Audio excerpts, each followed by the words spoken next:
listed, but it says, listen, seven. But it says, banks worldwide are owned by a mix of private individuals, corporations, governments, and shareholders, depending on the country and institution. For example, major banks like J.P. Morgan Chase, HSB, or China Construction Bank are publicly traded or state-owned with no evidence of Rothschild ownership, while central banks like the Federal Reserve or the European Central Bank are typically government-controlled, or they operate independently, not under private family ownership. It says the Rothschilds still manage wealth through their firms like Rothschild and Company, but their influence is far from global banking domination. This myth stems from anti-Semitic tropes and misinformation about financial systems.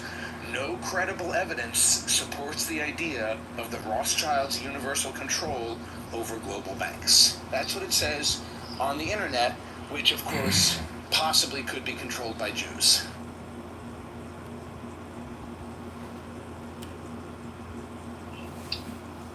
Okay.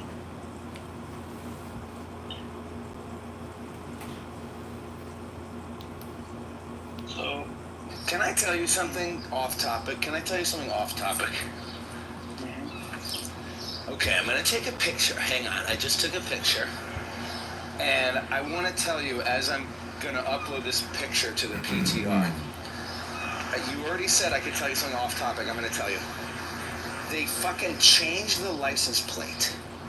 It used to be a beautiful picture of a pine cone and a little bird, and it had beautiful artwork. And it said Vacation Land at the bottom in like a cursive script. It had beautiful artwork. Amir. PTR, hang on. Wait. It's still uploading. Okay, now, PTR. This is what they changed it to.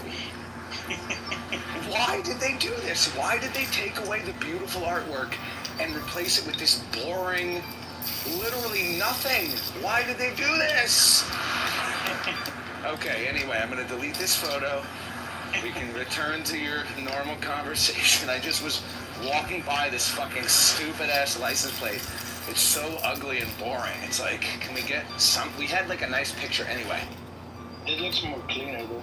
It is very clean, but it's just so boring and sterile. And it's supposed to actually, I'm kind of exaggerating a little bit, because other versions of this license plate, they do have a picture of a tree. But sometimes if the numbers are set up in such a way, they just cut the tree out and they just print it the way I printed it with no picture of a tree. But anyway, it's clean, but it's fucking boring. That's all I'm saying. It's boring. So I did ask Google ChatGPT about Rothschild, right? If they own any banks. Now here's what it gave me. What is true?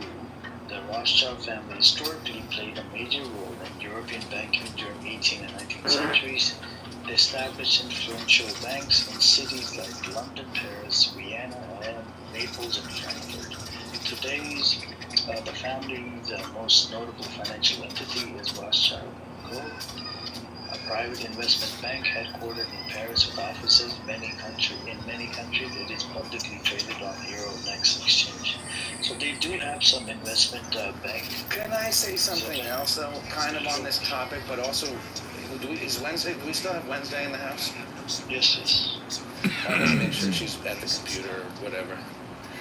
But anyway, Wednesday was talking about shifting the Overton window and basically saying that if we keep talking about Palestine, people will keep thinking about it, and then people will be more concerned about it, and etc.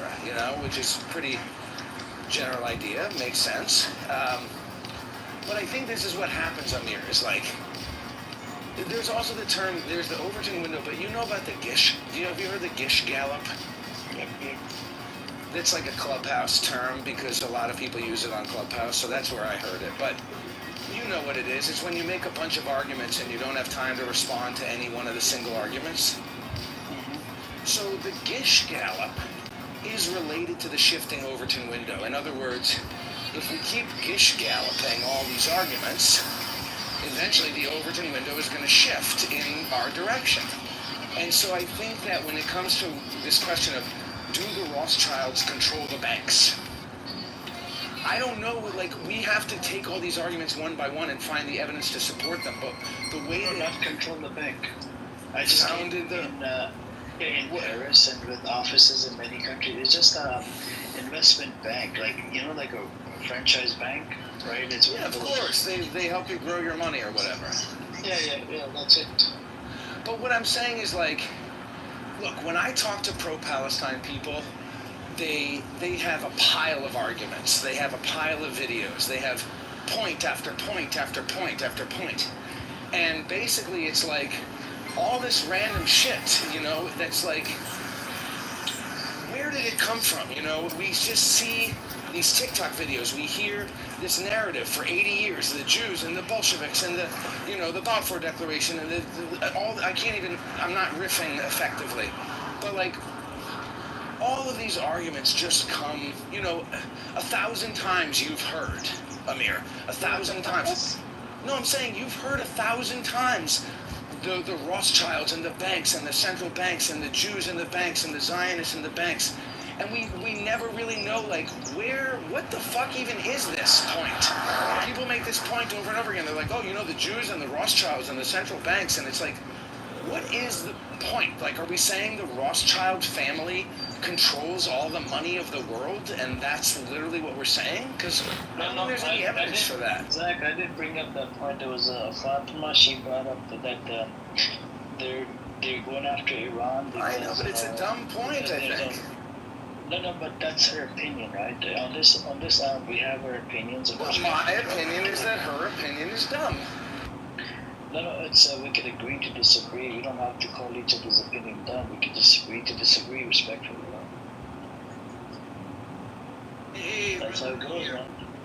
Hey, what's up, Zero? Yeah, I just wanted to come on and tell you I just finished reading an article that came out from CNBC today, just now. No papas? It says here, Defense Secretary Pete Hegseth was ordered a pause in sending a shipment of missiles and ammunition to Ukraine amid concern about the U.S. Your voice is too low, Zero. Give me a second, hang on. It is much better, much better.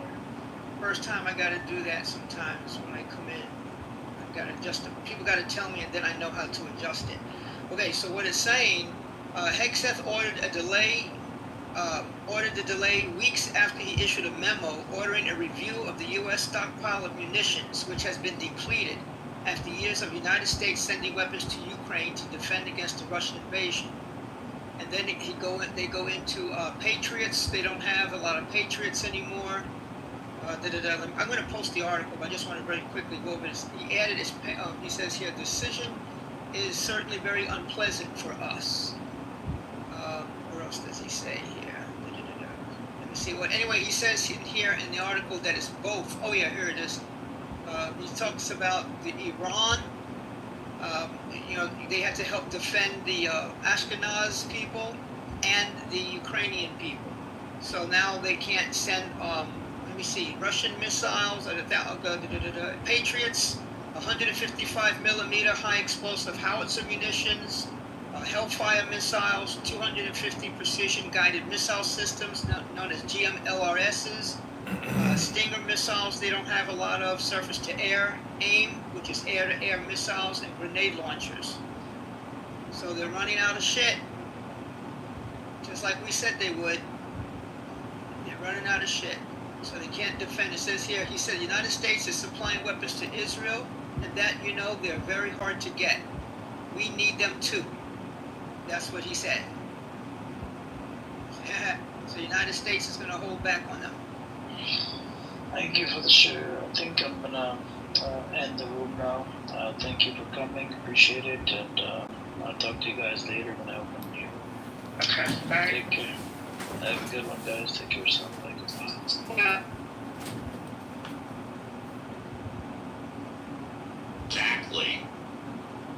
This is not the norm for the U.S. If you choose this job, you know what comes with it, right? It's just like when people complain that's in the military, I'll be like, yeah, I don't want to go to war. What did you think your job was? Like, I don't understand. If you know that people have cell phones now, and there's a possibility you're going to get put on social media. Don't work there.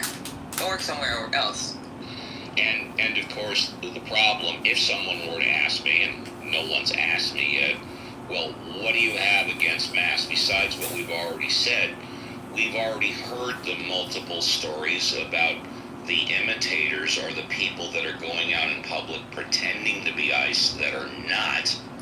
And I think that just encourages that type of behavior.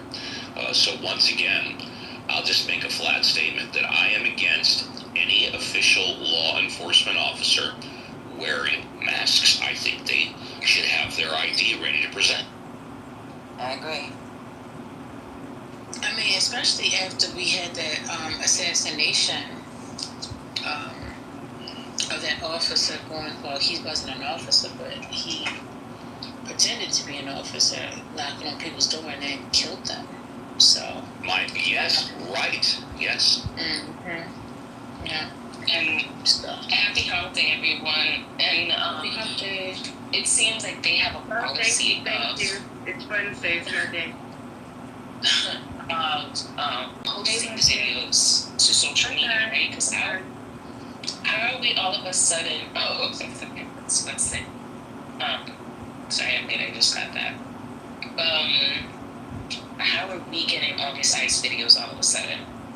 It seems like they are the ones that are being encouraged to post on social media, and DHS is posting it on their Twitter and stuff like that, because all these videos are going viral. So they are the ones who have a policy of posting, making these videos look very dramatic, like Call of Duty. If you notice, some of these videos look very, very dramatic. And they themselves are the ones posting it and encouraged to post it online.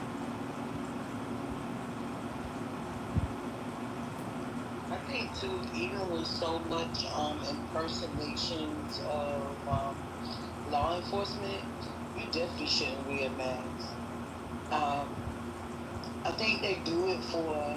Can y'all hear me? Oh, we hear you, babe. Yeah. Loud and clear. I think they do it for the sake of, like, let me mask myself, and in hopes of me masking myself masking myself is going to give them a reason to resist, so I can fuck them up, do all kind of shit to them, and then get away with even more stuff. Y'all get what I'm saying? You know what? I kind of agree with you. At first, I was like, what exactly is she talking about? But, like, if you got a mask on, some of the stuff that's been happening on some of these videos, like beating, kicking, like, this is like, this shit is reminiscent of. Yes, it's almost like a character in Call of Duty. It's exactly what I think Wednesday was saying. It's a part they're playing, and so they're just falling into that. And these videos look bad. Like, I've seen videos where they'll grab someone and they're like beating the shit out of these people. I'm like, yo, what's going on? The dude was selling tamales. Yeah, that's what it is. Like, they're doing that on purpose to, like, fuck them up on purpose because they know they're going to be resistful. Like, I would be resistful if, I don't care if you're in uniform, you coming up to me masked, and you're trying to put handcuffs on me, and you're just saying, you're not saying nothing at all. Like, I can only imagine the cases of rape that's going on right now. I saw them running behind this one lady. She jumped the fence, got into her house. Like, this is a whole bunch of bullshit. Like, there's no way you're law enforcement and you are messed up when there's so many cases of impersonations of law enforcement going on. Like, I'm just not with it. Yeah, it's. There is a case of law enforcement wearing masks in certain situations with SWAT, right? But California has something called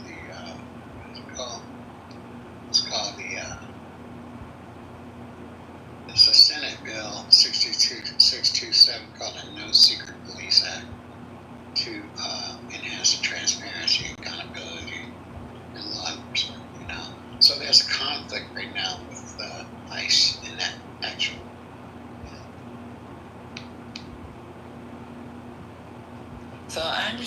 you gotta wear a mask. Cause like, say there's some kind of dust storm or smoke, you know, like to cover your. But this is they're like jumping out of vans, have a mask on, like Crystal said earlier.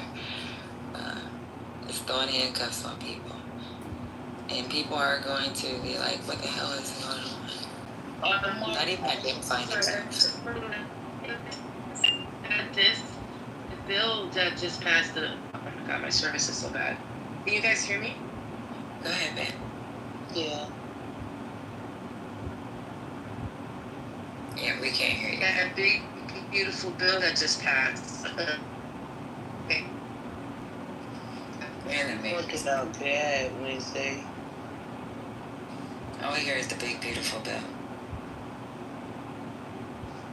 Oh, the beautiful bill that just passed.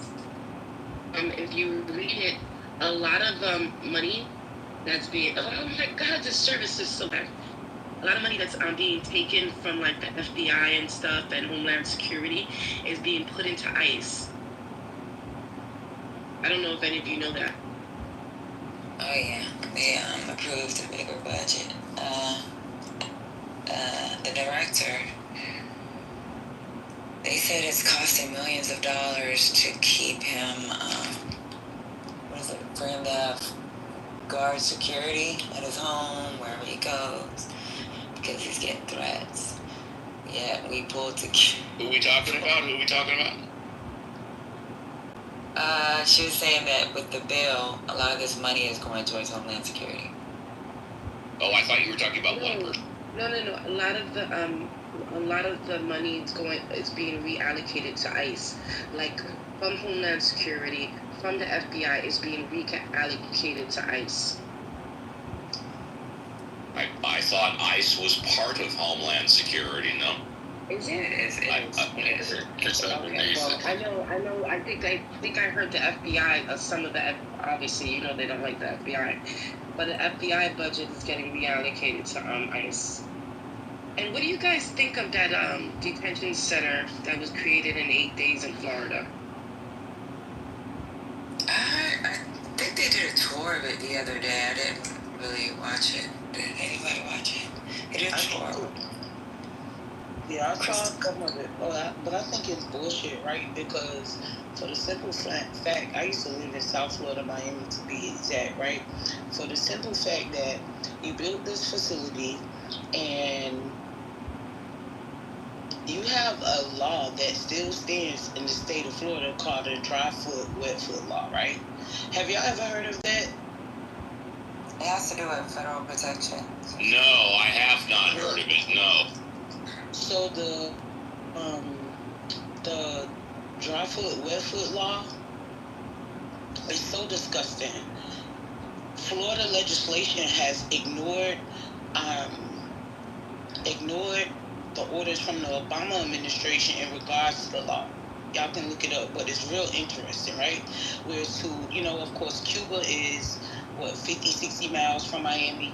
Haiti, not too far either, right? It's 90 miles. 90 miles. My math is off on that. But however, it's not far if we're talking mileage as far as country to country.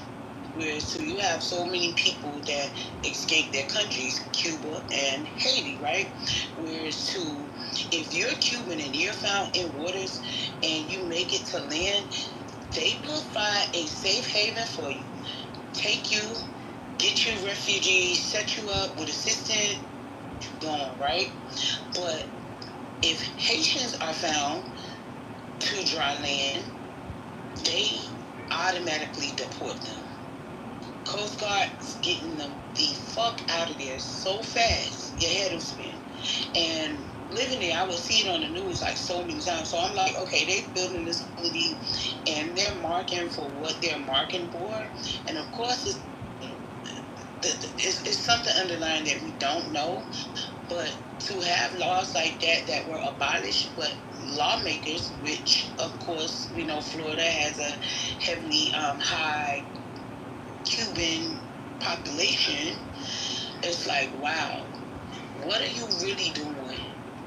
Because a lot of the people that live in South Florida, from friends that I have, a lot of the people that ICE have took down, they ran through places like Little Haiti in a area of Miami with no hesitation. Hialeah wasn't really touched. It was so focused on people who were Haitian more so than Cubans. I've never heard of this before, but I went on the internet while you were speaking, and it says that this law ended 8 years. Yeah, it went for drugs. It ended a long time ago. Yeah, that's what I'm saying. It didn't end. That's what I'm saying. The Obama administration played into the dry foot, west foot law ending, and it wasn't into play. I lived in Miami several years for a very long time, where it still happened even after. I only moved from there like 5 years ago. I think what you're trying to say is like Cubans still got. So Cubans were getting TPS. Haitians were getting that too. Venezuelans were getting it too. Temporary protective status, right? So people were able to be quote unquote legal, right? People were granted that status. Is that what you mean? No, Cubans were getting it. Yeah, Haitians. The Haitians were found in the water. I'm telling you, you can even. I'm gonna post a clip from the news that I'm gonna post it because I lived there. Yeah. I'm gonna post it where I can show you where there's. Haitians were being sent back. Right away, yes. They're not getting. Yes, Haitians were being sent back. Yes, I'm not negating that. However, they're not getting. Certain Haitians were able to get TPS, and I think it's 750,000. So that's what Trump just took away recently. He just revoked TPS for Haitians, 750,000 of them, and then for Venezuelans, and he also did that for Cubans, right? So this was just like, this was recently. But check, so if a Haitian person came under and they had to file paperwork to get TPS, temporarily protected status, even if they came here undocumented, they could get that status, and it would grant them benefits. You could get benefits if you're on TPS. But now he just revoked it. So Yeah. I Googled it as well, and she's right. The Florida Republicans ignored the federal law that was stopped by the Obama administration. They were saying, they ignored it. It said local police and immigration officers in South Florida released the Cubans that were detained at the border or in transit with the assumption they'd be allowed to stay. In places like Miami-Dade County, Cuban migrants were not detained or deported as the same rate as Asians and Central Americans. And this all happened behind the political ties to the Cuban exile community and the Cuban American politicians. So they did ignore it. They didn't enforce the policy change, and they're talking about how the Cubans represent a powerful bloc in Miami-Dade County. Yeah, I would say a lot of the judges are Cuban. A lot of people in power are Cuban. Yeah, that's the whole. That's what I'm talking about. Saying like, even so, if this is the case, right? It's a full ban on Haiti. Why isn't that same full ban on Cuba? It's only partial there. If this is the case where, I really care about immigration. Okay, if you're gonna do the damn thing, do the damn thing. But discriminate against people. But that goes back to JFK, doesn't it? Back to JFK. That policy of allowing Cubans to seek political asylum goes back a lot longer. But even so, Trump placed a full ban on Haiti. Right? He didn't place a full ban on Cuba. He didn't. I can tell you why. It's not going to. Well, he is sending Cubans back, because I'm seeing it on social media. Maybe not at the same rate as Haitians, but he is sending some back. He did revoke the status of them. But go ahead. Yeah, so with the Haitians and the Cubans, a lot of this stems from the quote unquote belief or unbelief that Cubans are quote unquote better than Haitians for migration in terms of, this is what they say, I'm just telling you, the Cubans are better educated and and Cubans are political asylums and Haitians are economic refugees. They're not as well educated. This is what they say, and I'm gonna go there because I have a big connection in both communities, and they'll whisper Haitians have the ninja, okay? You know what the ninja is, and you have all of that undercurrents running in South Florida, and you'll see, especially when after we had Hurricane Andrew, and we saw the migration of more whites drifting further north in Florida, and then you had even more Latinos dispersing even more from South Florida into Broward County.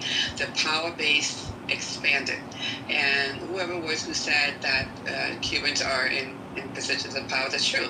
It permeates everything. The mayor, the fire chief, all of most of the district judges. If you go down there to car dealerships, it's a huge, not just political power base, economic power base. You go down there, Little Havana, Radio Marti. It's all over South Florida, and because of this disbelief of how they think that the Haitians are economic refugees and not political, which is not true. I mean, even after Duvalier left, you can it's still a lot of unrest in Haiti. It's still people you go in the wrong area, you're being killed, it's being run by gangs. It's still political unrest, but they refuse to give them that moniker because then they would have to equate them on the same foot as Cubans being political refugees, and then they're brown. I mean, you can't get over that now. Come on, people. And what you're going to see, I predict, you're not going to see the Cubans being deported at the rate other folks are.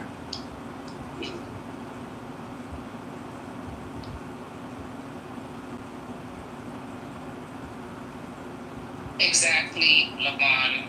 Water is wet. Cubans have always gotten the red carpet, while everyone else is basically, stuck playing Hunger Games and trying to figure their situation out. That's gonna stay in place, right? Because Cubans have wielded a lot of political power. They're gonna keep helping themselves. Yeah, some of them are gonna get deported here and there. When ICE needs to meet those numbers, they're gonna snatch whoever. They don't care. But most of them, there are these like unspoken rules and stuff, and the Cuban people, they're gonna look out for each other, and they really don't give a damn about any other people. You'd see the Venezuelans came out because a lot of them voted for Trump, and they feel betrayed because he revoked TPS for them after they, were big supporters of Trump. But the Haitians knew. The Haitians did not get fooled by that. The Venezuelans got fooled by that, but not the Haitians, because they knew. He called their country a shithole country. Like, he knew, like, they knew what was up. But the Venezuelans didn't. They tried to play that game, and they thought they were white. They thought they would be grouped with the Cubans because they have a lot of political instability as well. And Trump said, no, you guys are just like everyone else, and I'm revoking your status.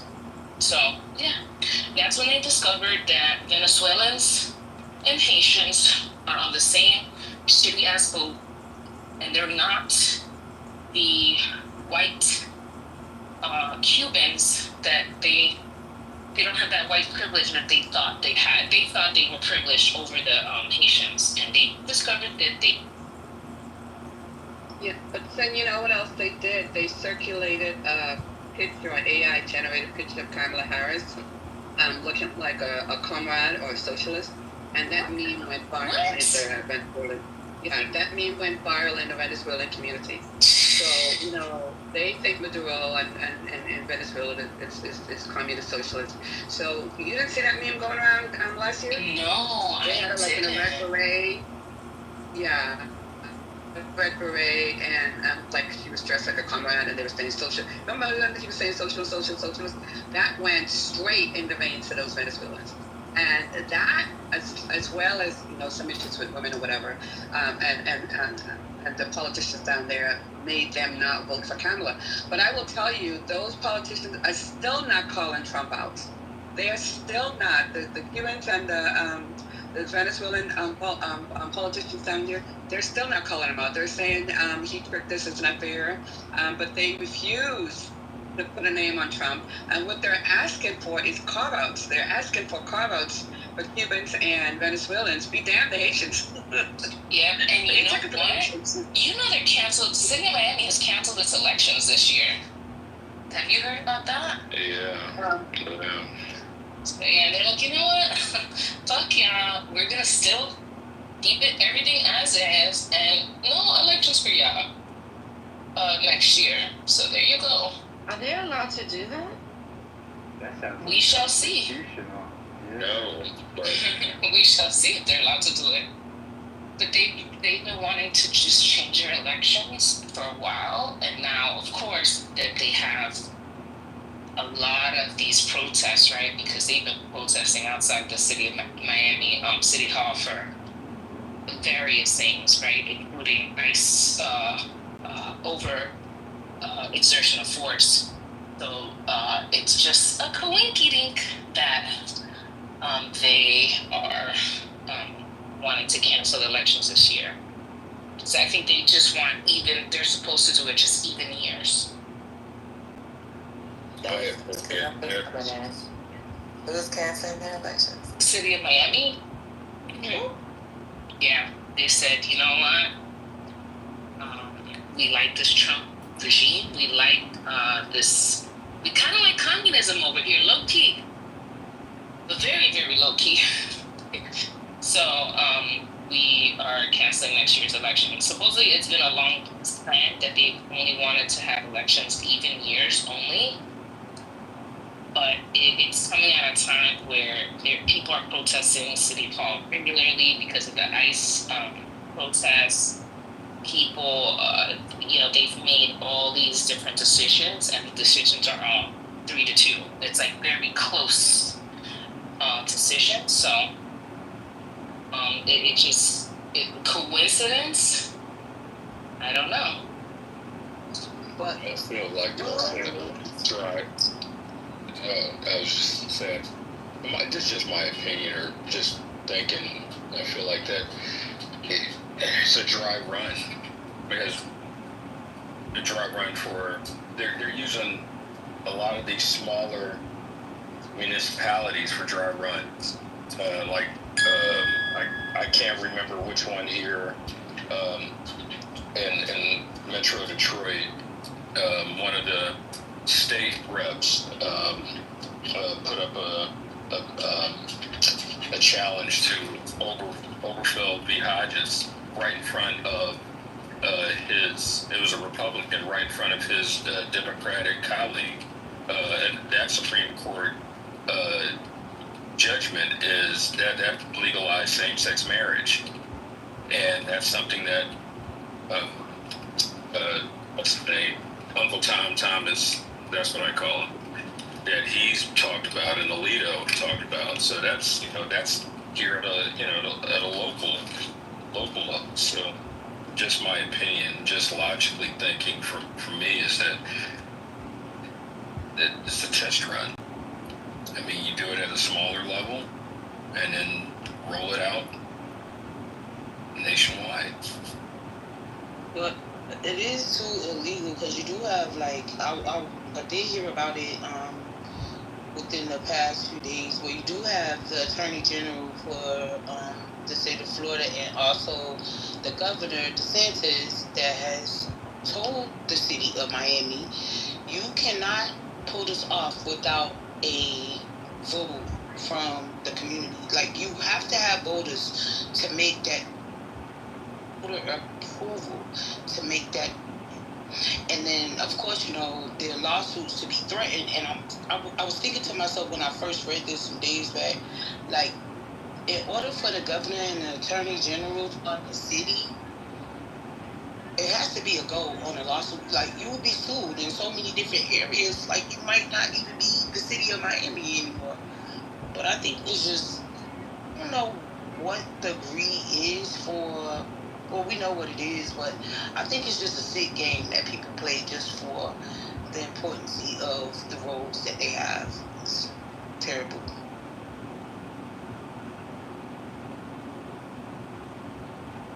Well, now Trumpers are looking at denaturalizing citizens by lack of good moral character, some other quirky, broad-based metrics.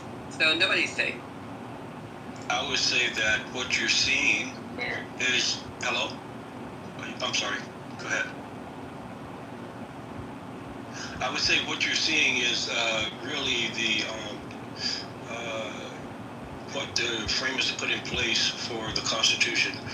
You're seeing it really play out more so than we have ever in the past. And that started with President Obama and with his challenges to the systems. And you saw that reaction, and now you see with President Trump and how he's challenging various systems. That it was always put in by the framers that the states would have authority over the government, the federal systems. And there's historical data to show that states can push against the federal government, even down to local. So some of the local local legislatures, mayors and legislatures, local municipalities can push back against things as well. And that's the way it was intended. And it has come to where we can now see, how the federal really has no control. We may think they have it, but they have no control over a state. Those states can push back, can sue, and can just go against federal mandates. I hope a lot of states do that. Like, I hope my state does that. And that, I hope New York does that. And that's up to the people. So, it's really more. If Donnie becomes mayor of New York City, I'm hoping that his threat to Trump is true, and he just denies Trump money from New York City. So I'm confused. What is the supremacy clause then?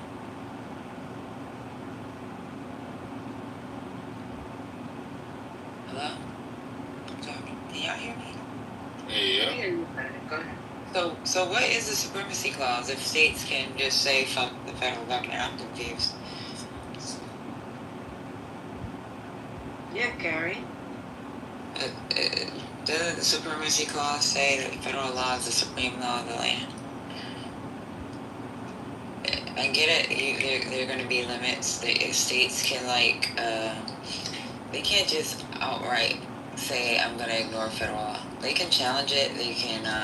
Well, I'll give you an example. Okay, right now, as far as marijuana, if you can remember back when California brought that, and it was against the Substance Control Act, which is still on federal, it's an illegal drug, you can't do that. There was a little pushing back and forth, and all the other states were just standing by, watching, because they were bringing it in for medical use. Once California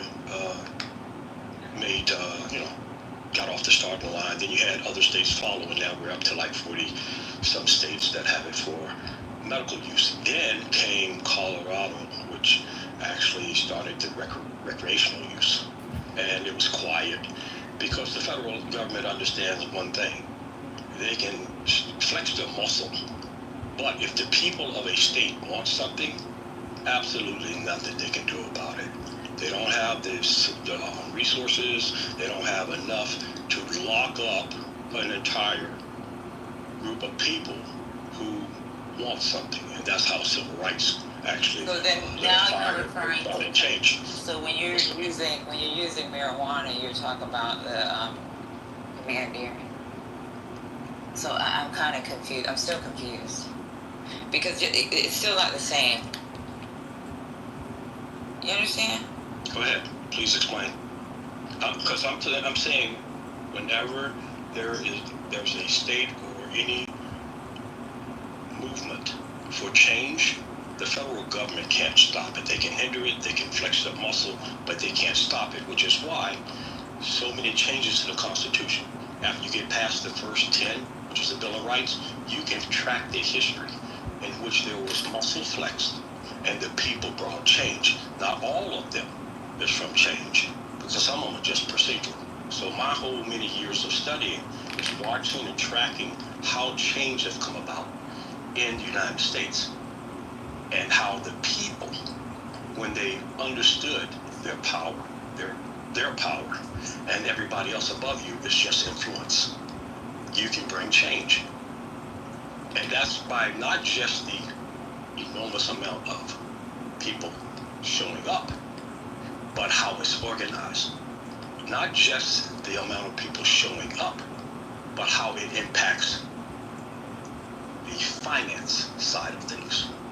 No, it's still illegal. What has happened is states have made laws that doesn't enforce their own state police, local police to. Let me Google anti-commandeering. So there are rights or powers in the Constitution that are enumerated, right? Those belong to the federal government, right? The power to tax and etc. But the other powers that are not enumerated, right? They're not expressly in the Constitution, belong to the states, such as, for example, the police power, right? There you go. So usually, you don't have the right to. Usually, states within states run their police force, right?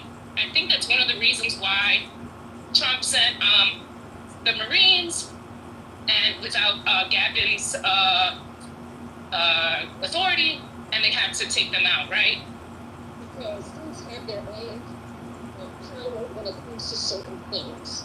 But ultimately, if something isn't normally done by the state, then the federal government has the power. And actually, the federal government has the power to enforce certain rules when it comes to immigrants, but states also have certain powers.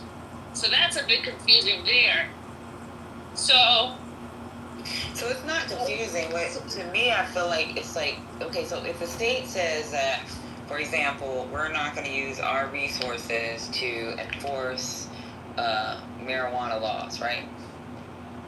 Yeah. They're saying we're not going to use our forces because this is a federal government law. So the federal government it's going to be on the federal government to arrest.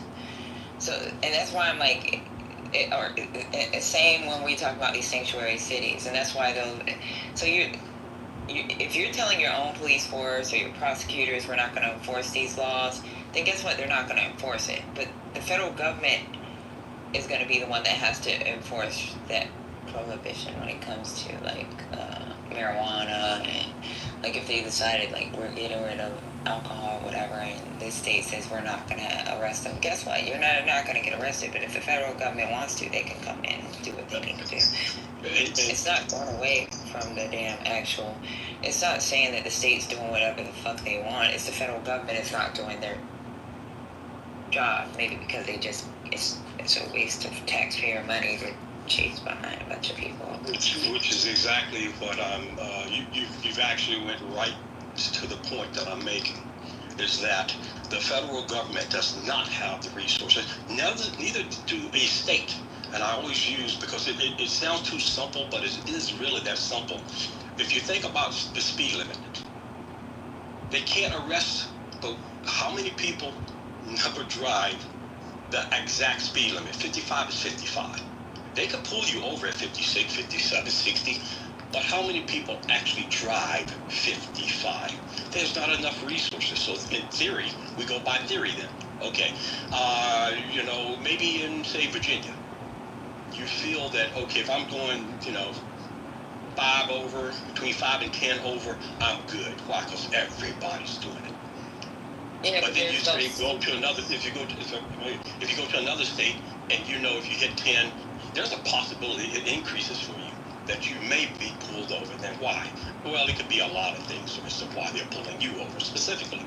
But that is pretty much as simple as that is. It's the same thing as to the federal government trying to, as you say, police 50 states, which all states are just like a country in its own.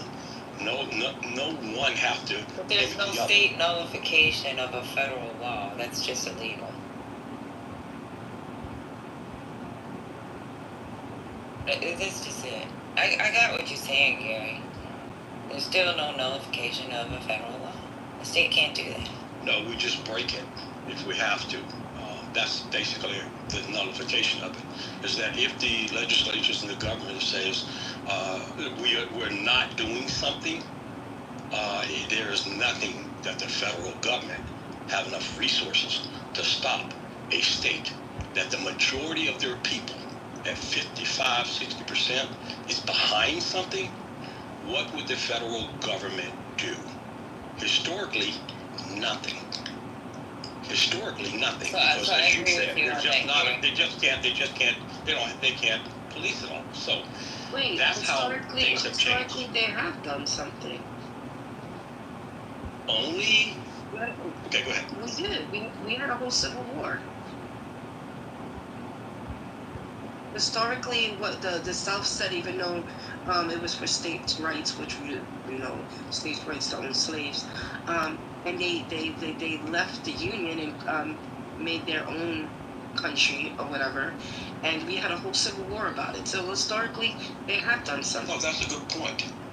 Now, that's a great point because I do use that as part of it as well. So, what was that as far as the country?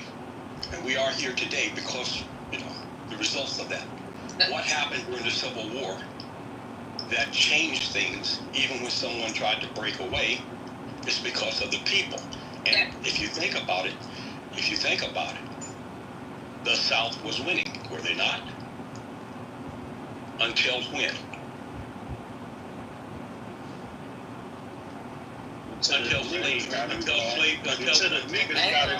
I ain't gonna front though. I do remember in the beginning when they started, some of these states weren't using their local or state police to enforce these medical marijuana. There was dispensary. Y'all don't remember when they were, and this happened under Bush and Obama, where they did those DEA raids?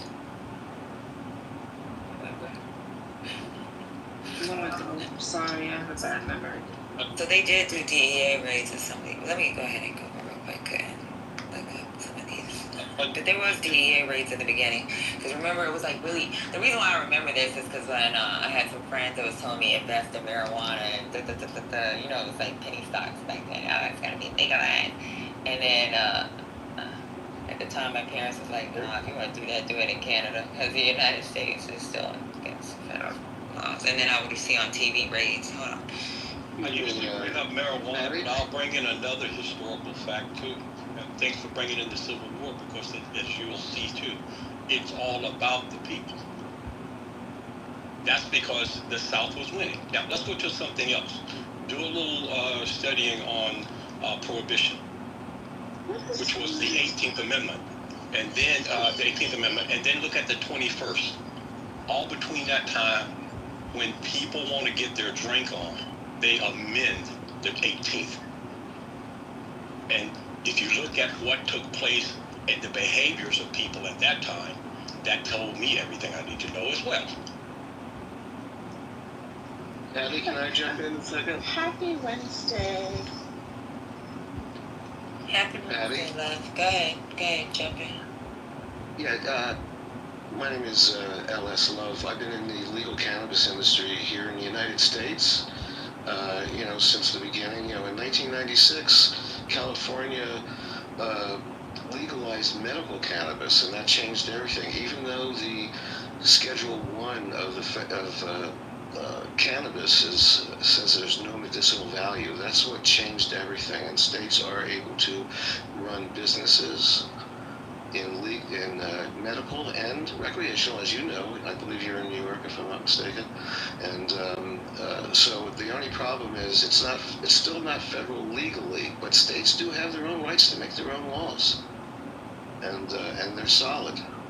Right. And yes, we were getting raided. We were getting raided by the DEA early on in California and other states. So that means it's superseding the state. Wait. But this is the thing. We're operating, Gary. It was them not enforcing. It was them. So even with these states, it's them not enforcing using their own law enforcement to, and that's why I said, yeah, I agree with whoever said that. Was it John Samuel? So we do have some federal. We do have some federal checkpoints, like here in New Mexico. I'm in Albuquerque, New Mexico, and New Mexico is legal for medical and for recreational. So there's a couple federal checkpoints for people coming over the border from Mexico and going down from one part of New Mexico to the other. And every once in a while, the feds will stop some people and grab their stuff, but there's nothing really going on. The states have legal rights to make their own laws, and this one is, with cannabis is very important because it's a multi-billion-dollar industry. Okay, I just have a quick question. I just want to make sure I'm catching up. So, is this a conversation where people are arguing that the federal government doesn't have the power to enforce a federal law that a state is contravening? Is that what's happening? Like a state can have a law, and even if it's against a federal law, nothing's going to happen? Is that what's happening? Pretty much, Dr. A.B. Okay. And I was telling them it's illegal nullification. Yeah, that's not true. If the federal government chooses to not enforce the Schedule 1 around marijuana, doesn't mean that they can't. Okay, if you could explain to me then how they would be able to enforce something that a state and its residents. Yeah, they could come in there. Like how they're doing with ICE right now. Yeah. The DEA could come in there, read all y'all shit, haul that marijuana up out of there, burn all those marijuana fields, point blank period.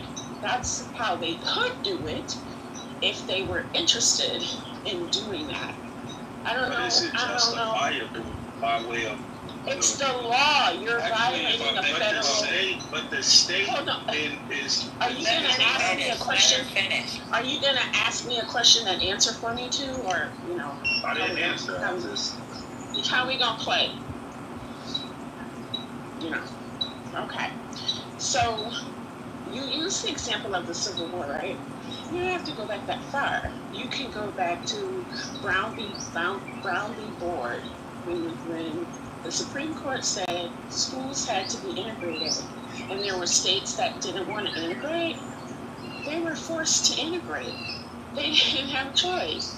They said, these black children is going to the school, sir. You can stand in the door. You can get your people.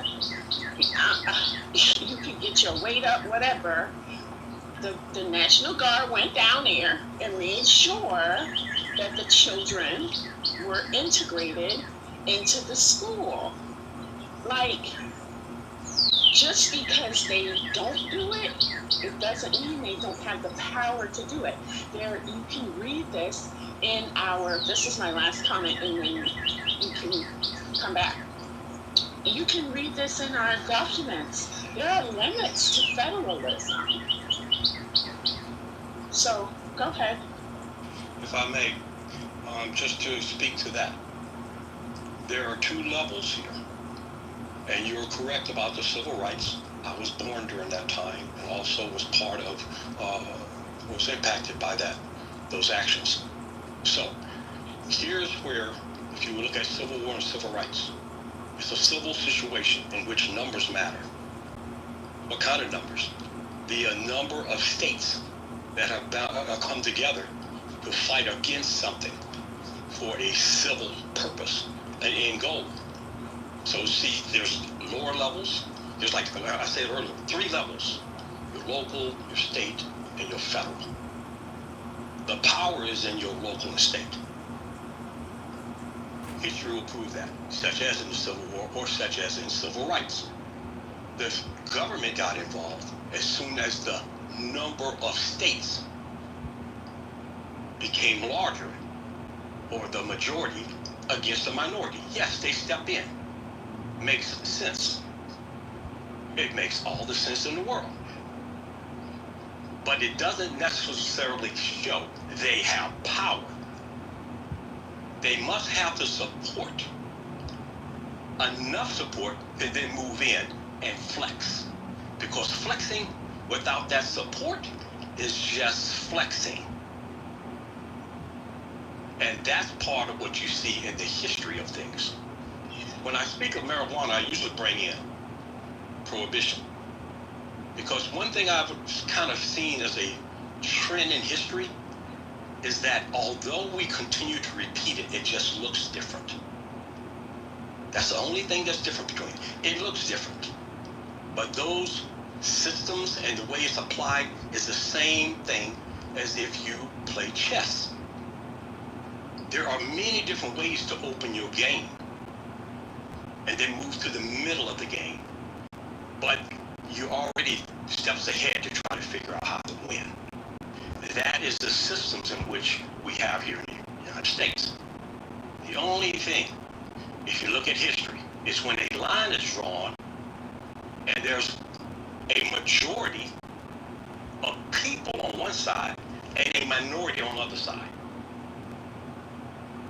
Everything above a state is just influence, not power, because the framers wrote it because they fought the Revolutionary War to get away from that. So they made sure they wrote it so that the power is in the people. And where are the people? In the states. And where is the most power? It's the closer you are to your government, the closer you are to your legislatures. That's where you have that power. Then you gather, like they did in the Civil War, you gather, and then you figure out, okay, we're about to lose. Let's bring in slaves. How do we sell this to them so that they will fight with us? Now, you got to think, you go back to the Revolutionary War, a lot of different other people involved. It wasn't just white, there was other countries. And everybody had their, it's chess, right? You go to the Civil War, same thing. You come to civil rights, same thing. There's a pattern here. There's patterns. Watch the patterns, you'll find out. The true power is in us, not a government. Okay, so can I just hold on, Dr. AG, because okay, and then I'll go because we are completely derailed from the conversation. Okay, I'm sorry. Yeah. All right. I just want to say one thing quick for the record. It's going to take me 10 seconds. I don't know what kind of history that was, but that is absolutely not correct. When the Constitution says by the people, for the people, they mean the federal government too. I don't know where you got that from, but that is the worst explanation of how our Constitution structures government and how it created and outlined the shared power between states and the states and the federal government. I don't know where the fuck you got that from, but y'all who are listening, do not believe that, because that shit is crazy and it is incorrect. Thank you. Okay, I'm sorry. Just you might be a libertarian or something like that. Okay, it doesn't matter. What was the topic? Because we were talking about ICE and Mandani, and then we got on the Civil War and marijuana. So I might be able to ask a question that can bring it back. If I can ask a question that can bring it back. Hey, I'm going to ask a question. Please. I'm going to ask a question that can bring it back, because it might have to do with the alligator Alcatraz and how it is established as a quote unquote like ICE facility, but really ICE has no regulatory authority over it. So it'll all be managed like by the state of Florida, where the national, like the rules around ICE, like for monitoring or anything like that, that won't be controlled by the federal government. So it's basically a state facility. Maybe that's what how y'all got on it. Is that? If I may, real quick, My bad. I wasn't fine with the title. I wasn't fine with the title. It says Trump is not your daddy. Trump. If I may, please. No, you may not, sir. You may not. Okay, thank you. Thank you. Go ahead, Sin. I'm sorry. Other people could go, but I think we were talking about how Madami said that he was gonna withhold taxes. I'm not sure if he said that or if he implied that. There's definitely been a back and forth between Mandami and what can he do? Like, can he override federal law and that type of thing?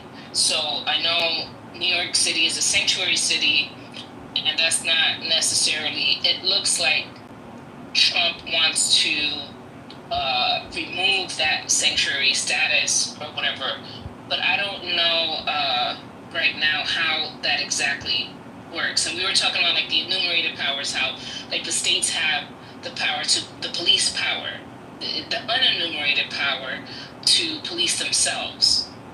And so that's why they're not enforcing the marijuana law. So that's how we got on the topic of marijuana, but that wasn't really we were talking about like ICE, what cities and municipalities and states can do versus the federal government. Oh, okay. So when it comes to immigration, I believe that there's a statute around that says, or there was maybe a SCOTUS finding where it's understood, for some reason it's understood to be the quote unquote law by the federal government and state governments. And this is what Donald Trump is challenging, that states which control the law enforcement within their boundaries are not obligated to enforce federal laws. So when California, for example, says we're not going to help ICE round up their people or whatever, that's because they don't have to lend their resources for the enforcement of federal law. That's the federal government's responsibility.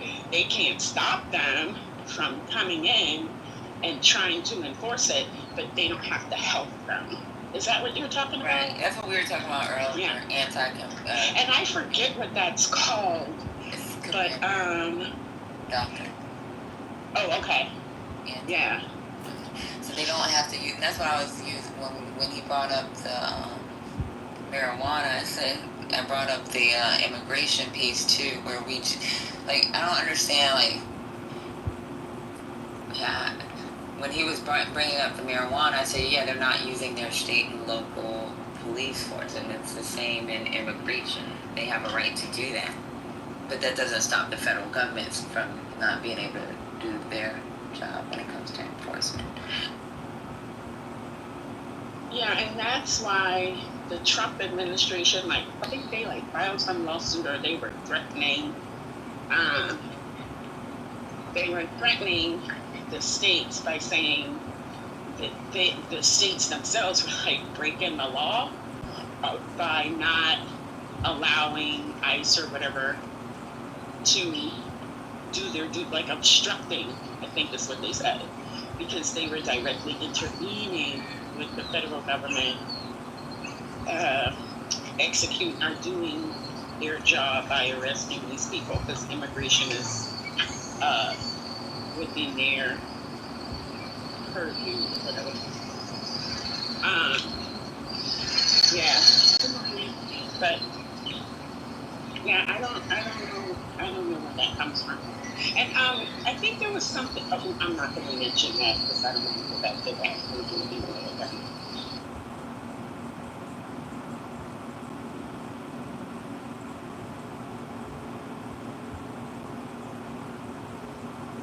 So the threat, what was the threat that Mentality said? He was gonna deny taxes to the federal government. Huh? I'm confused. What?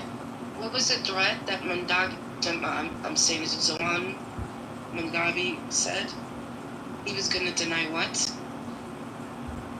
City tax to the Trump administration. Federal tax? He can't do that. So no, what did he say back to Trump? I'm sorry. Oh, I don't know. That came from Sin's on the phone. Okay. Because the only thing I'm looking here, the only thing that the mayor of New York City can do, New York City taxes collect by New York City Department of Finance and New York City Tax Commission, New York City personal income tax, property tax, commercial rent tax, hotel room tax, occupation tax, and sales tax. The mayor has more influence over these taxes through the city council, budget negotiation, and local tax policies. That's the only thing that he has influence on when it comes to taxes.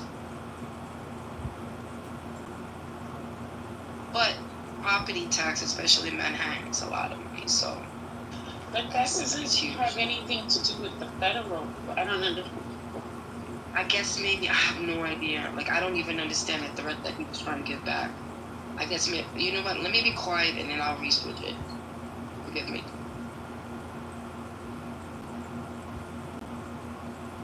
Maybe he was just talking shit to Trump.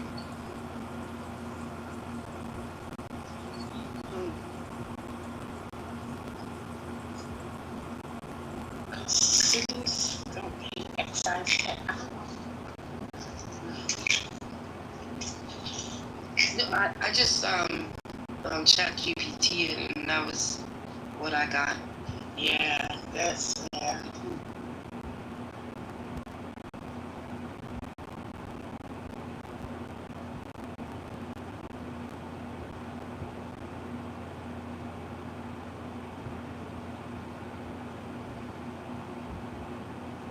Says, can a mayor stop federal tax payments or collections? No.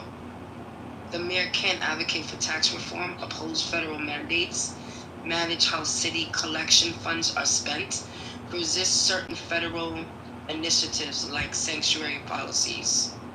But federal tax bypass city hall entirely. They are collected by the IRS and enforced by federal law. Right, but cities as governmental entities do not pay the federal. Come on, man. Come on, buddy. Cities do not pay the federal government. Cities pay into their local treasury, and the state exacts whatever the city owes. And then the city, what they do, the state, like the city negotiates with the state around tax and all that stuff, and the state sends money to the federal government. So as a city, you can't be like, we're not going to send the federal government any money. Okay, because you wouldn't send them any in the first place. So I don't know. Yeah, I don't know what that is. I think we were just talking if you said that. Oh, I hope he didn't say that. Because that's not how the revenue stream works. Let me go check and see if he said that. Yeah, check and see if he said that. That might have been rumor. Oh, I'm sorry, I'm back. Maybe he might have said, I'm not going to cooperate, and maybe people ran with that. But he might not have said that because, yeah, I don't see how. You can do that and say, I'm not going to cooperate. Yeah, as a mayor, he can say, we're not going to cooperate, like, with the ice creams or whatever, but these people cut my trees. Let me see. Yeah, but you know what? I do have a problem with when the federal government holds money back from the state, especially your donors.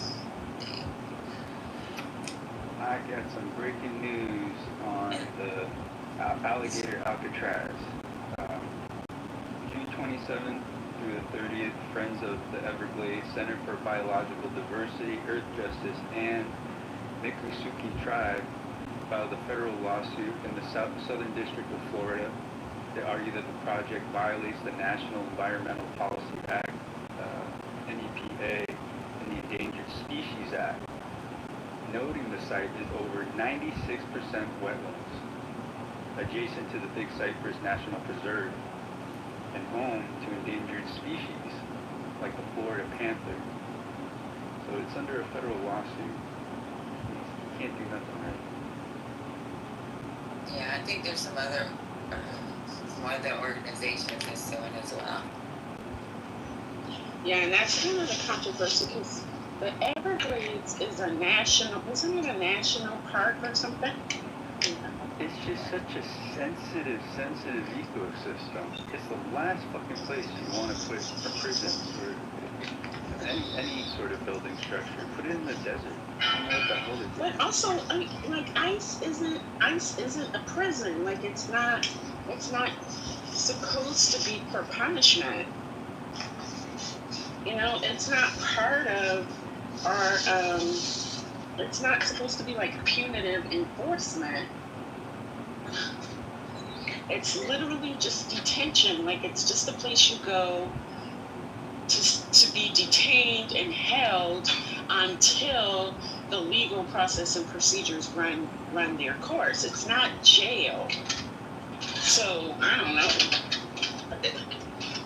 Hey Doc, sorry. Go ahead. No, I was just gonna say, about 20 minutes east of my house, there is an ICE detention center that is all female in Williamson County. There's 500 individuals at any given time. It operates, it was CoreCivic owned, whatever they are named now. But yeah, it operates like a jail and prison, there's no question. And yes, it's not supposed to be punitive, but it is a jail. It is a prison, there's no question about it. They have the rotation, they have the schedule, and we don't really know how to get them out without like direct action or like civil disobedience. And the locals here in the county have broken the contract. So the structure now, the relationship is between the city of like 5,000 people or whatever, 20,000 people, and the federal government. Previously advocated a few years ago, several years before COVID, the county was embarrassed because they were on the contract, multi-party contract with CoreCivic, that the county just stepped away. But it's still operating. So we didn't even understand, like we thought that when the county steps away from a city-county federal contract with a private company, we would have expected this location to be gone. In fact, they're thriving and have always been hiring guards. And this population, so this is also like 10 minutes away from like the Samsung site. Samsung spent money, they are investing in 13 semiconductor manufacturing buildings.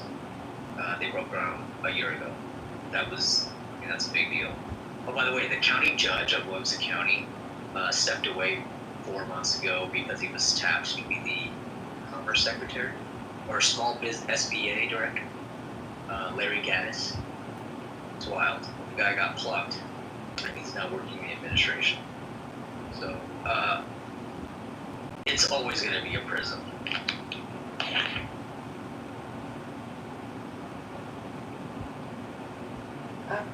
So I did my research, and it says there's no evidence about ever make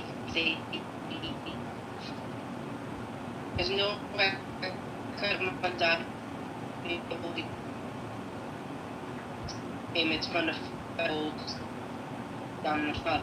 Instead, the public camaraderie around him News appearance on June 29th, Trump called Mandami a pure communist and warned that if Mandami becomes mayor, the federal government will withhold New York City federal funds unless he does the right thing.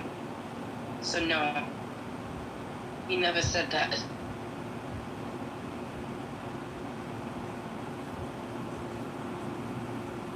So, yeah, he never made those comments.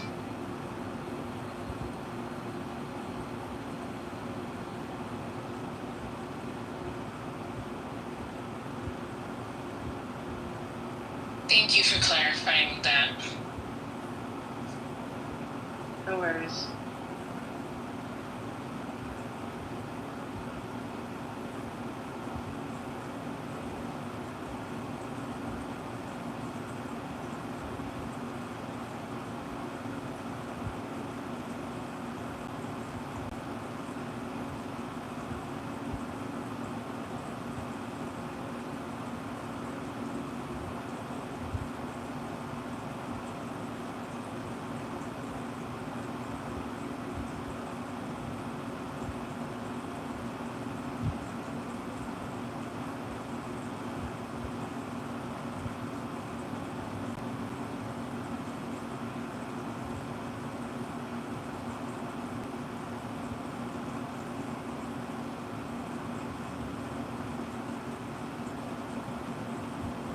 So I did find an article where the judge says Trump administration can't end protected status for Haitian immigrants this year.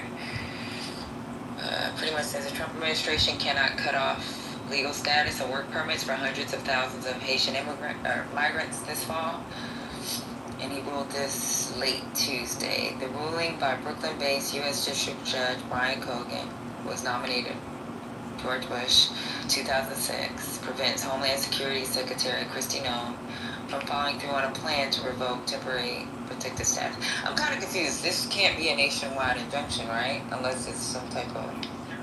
Well, it's not. So I think what his finding was, because they sued as a class in the federal court, and I think what he's saying is, what the judge is saying is that the way, I read this yesterday, but I had 2 drinks and slept since then.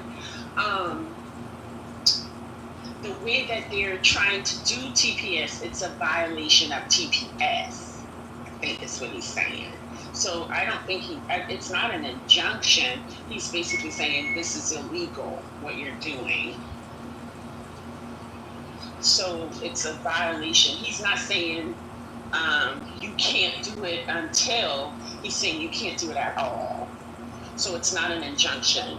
It's a win for the people who challenged on behalf of the Haitians under TPS.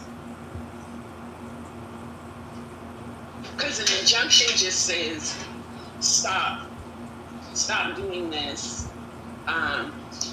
Oh shit.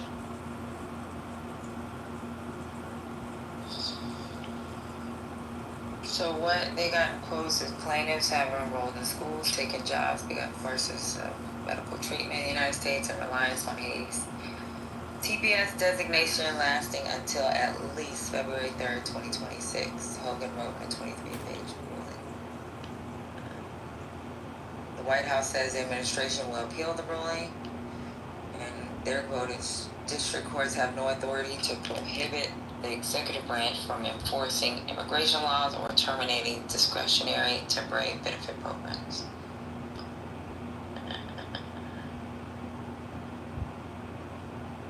DHS argued last week that TPS is intended to be temporary and the environmental situation in Haiti has improved and it is safe for Haitian citizens to return home.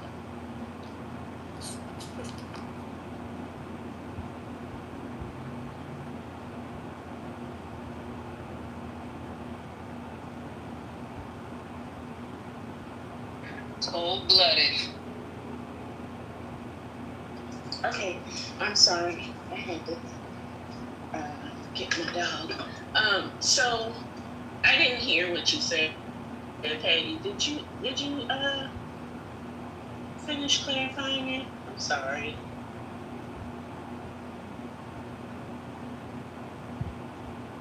Hold on, let me get this to.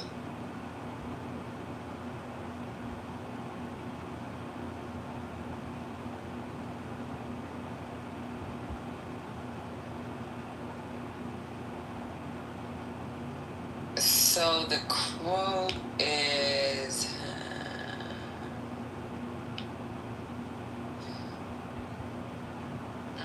Hogan sided with the group of Haitian immigrants. The judge wrote that Noam, quote, does not have statutory or inherent authority to partially vacate a country's TPS designation.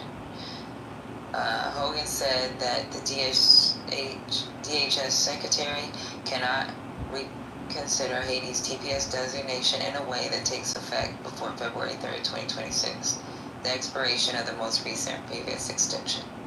Plaintiffs have enrolled in schools, taken jobs, begun courses of medical treatment in the U.S. in reliance on Haiti's TPS designation, lasting until February 3rd of 2026.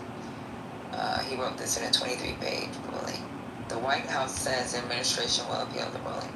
So this is the White House's quote. District courts have no authority to prohibit the executive branch from enforcing immigration laws or terminating discretionary temporary benefit programs. She added that the administration trusts that this unlawful order will meet the same fate similar injunctions have met in the Supreme Court, and President Trump will continue delivering on his promise to end the exploitation of our immigration system.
So I did find a clip. Let me go ahead and play this clip real quick. It's not that long.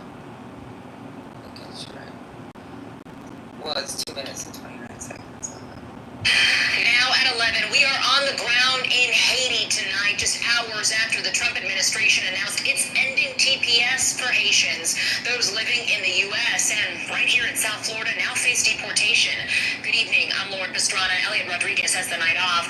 We are the only South Florida... Wrong clip. Nobody's playing it.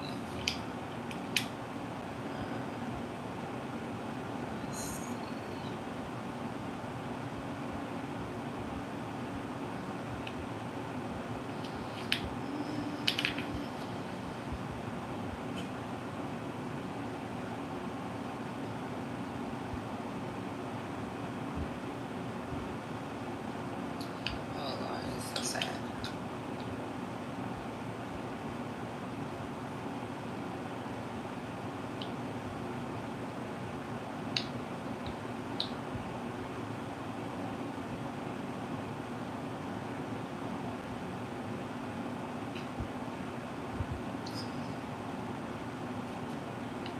Like I said, they just got articles. They don't have any videos.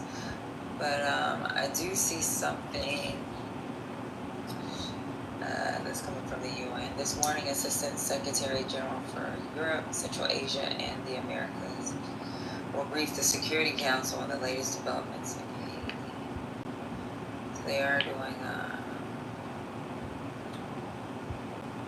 They are briefing the Security Council on what it looks like currently. I don't understand how they think it's better, because this is like a death sentence for some of these people, and they have to go back.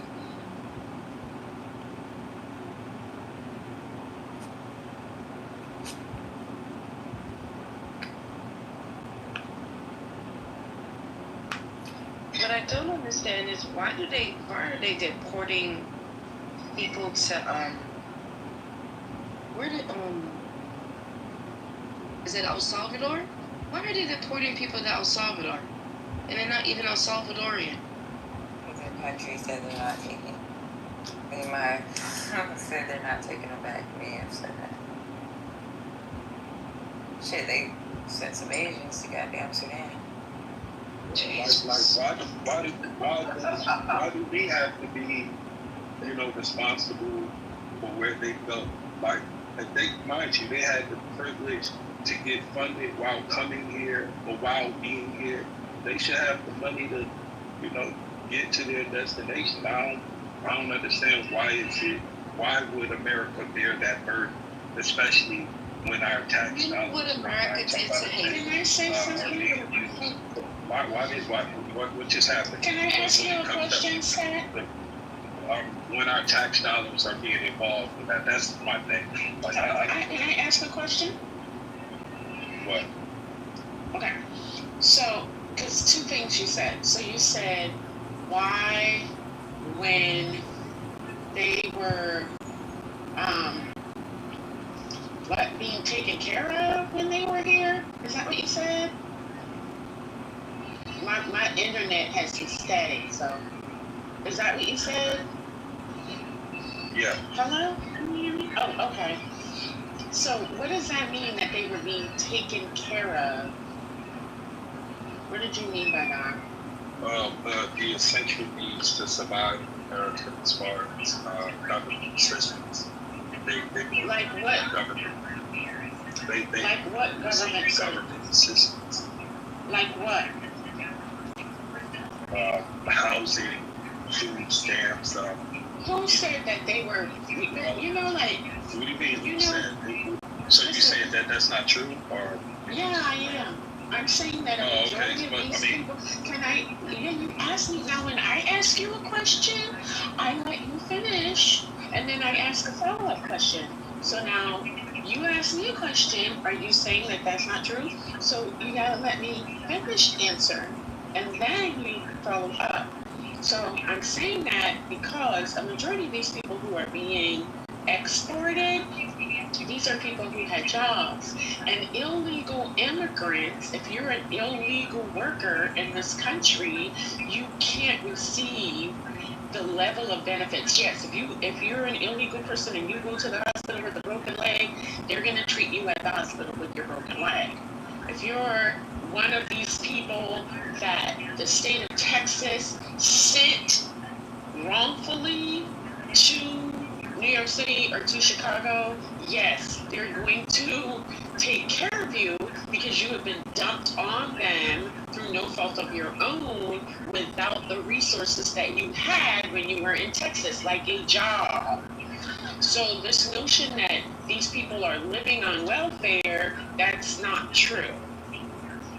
So yes, I'm saying that that's not true. Go ahead. Obviously that would be true, but there were evidence with those exposing. You're breaking up. I'm sorry. Okay, can you put an article in the chat? You said Doge discovered that illegal immigrants were collecting benefits. Illegal immigrants. Yeah, just go ahead and. Are they going to collect? Hold on, Wednesday. Go ahead. Yeah, I'm sorry, I have a terrible connection. But yeah, if you can put an article in the chat that states that Doge discovered undocumented immigrants receiving benefits, I'd like to hear that. because did they prosecute charges? I haven't seen Doge, push any criminal charges on anybody. So I don't know what you're referring to.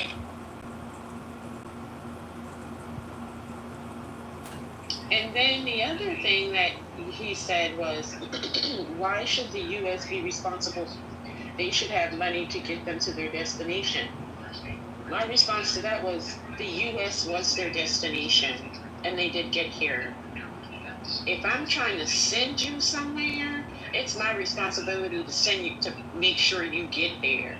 These people aren't choosing to leave. They didn't say, oh, I'm going to go now to South Sudan. Let me save my money up. No. It's like when your landlord evicts you, right? They say, we kicking you out. Your landlord's not giving you money, right? And you know why? Because you violated your contract with the landlord. These people have not violated anything. They haven't, yeah, okay, so they say, oh, they came in illegal.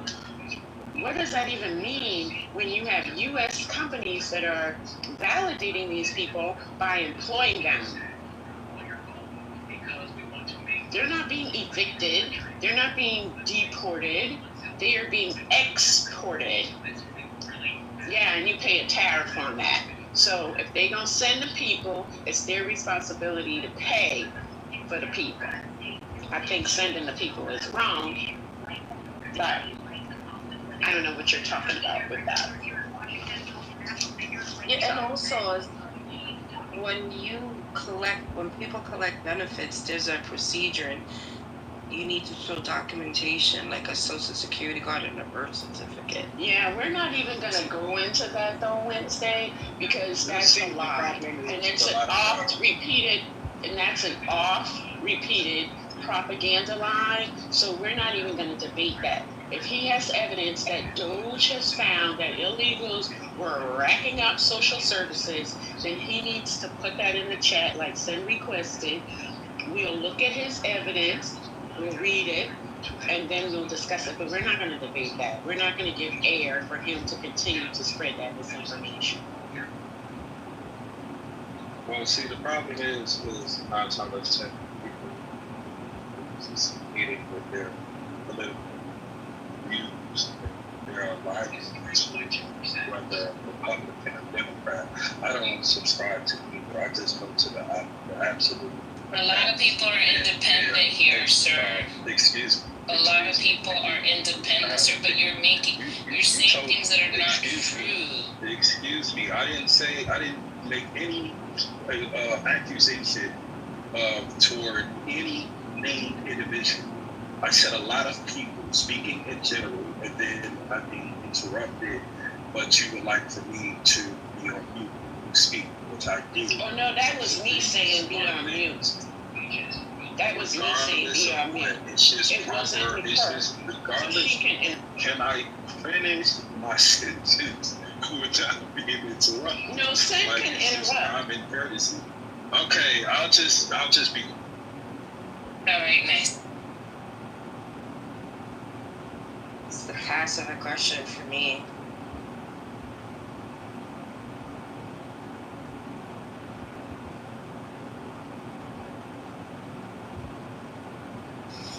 I don't know what you're talking about.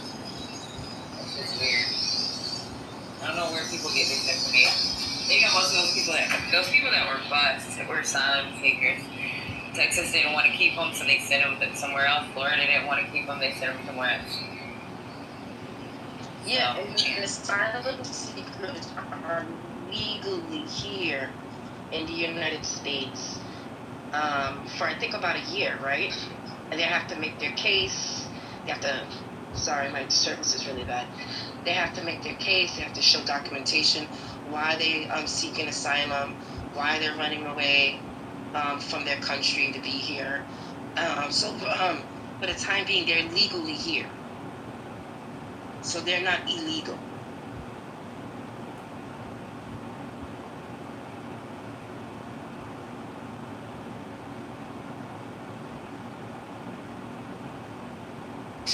How you doing, David? Welcome to the stage. Did you want to make a comment?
Happy Wednesday, everybody. Happy hump day, y'all. Thank you.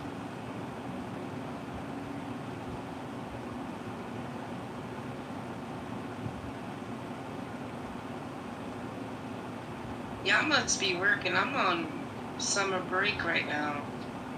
I don't know what to do.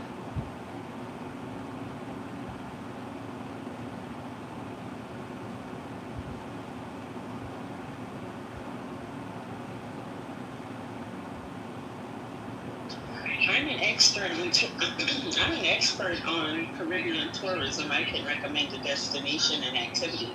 Ooh. Well, yeah, I was thinking about going on a cruise. Oh, I don't work the cruise circuit. Go on mute, Brian. I love cruises. You know those He's like one Virgin of my cruises boys. look good, by the way. Virgin? I've yet to go on one of those. But, Yeah, one of my line sisters went on a Virgin cruise for her 25th wedding anniversary, and she said it was awesome. And she's trying to get me to go on one for my upcoming birthday, so I doubt it. But I do want to go on a Norwegian cruise, though. I want to go on one. I think is it because they have ice skating rinks on their ships, so I do want to go on that one. Norwegian also has the go-kart track on the ship that does the Bermuda cruise. Yeah, and they are, and I think it was Norwegian was one of the first cruise ships to go to Haiti. It was controversial at first, but you know we have made some inroads with them with the way they were doing that, but they were one of the first. They go up to La Lauderdale.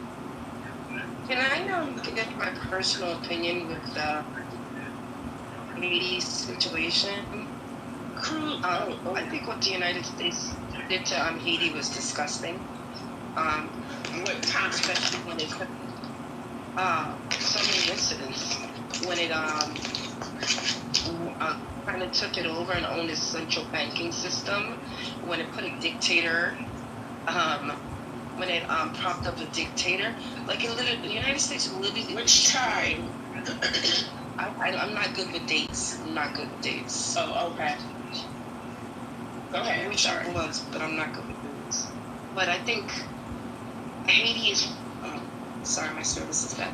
Haiti is the way it is because of the United States, and I am not mad at Haitians being here. They're hardworking people, and they're here because the United States destroyed Haiti. Water, do you have a comment? No, I was just adding in the chat that seals a beautiful cruise line. Oh no, I mean about what she's talking about with Haiti. Oh no. I thought he was. This would be the French. Yeah. This would be a classic time to talk about France water. This would be the one time. This would be the one time when your railing on France would be appropriate and profound. Oh my goodness, you missed your opportunity. You missed it. Dr. A.G. That's the clusterfuck dumpster fire that is Haiti right now, the way that it is. So I think it goes without saying.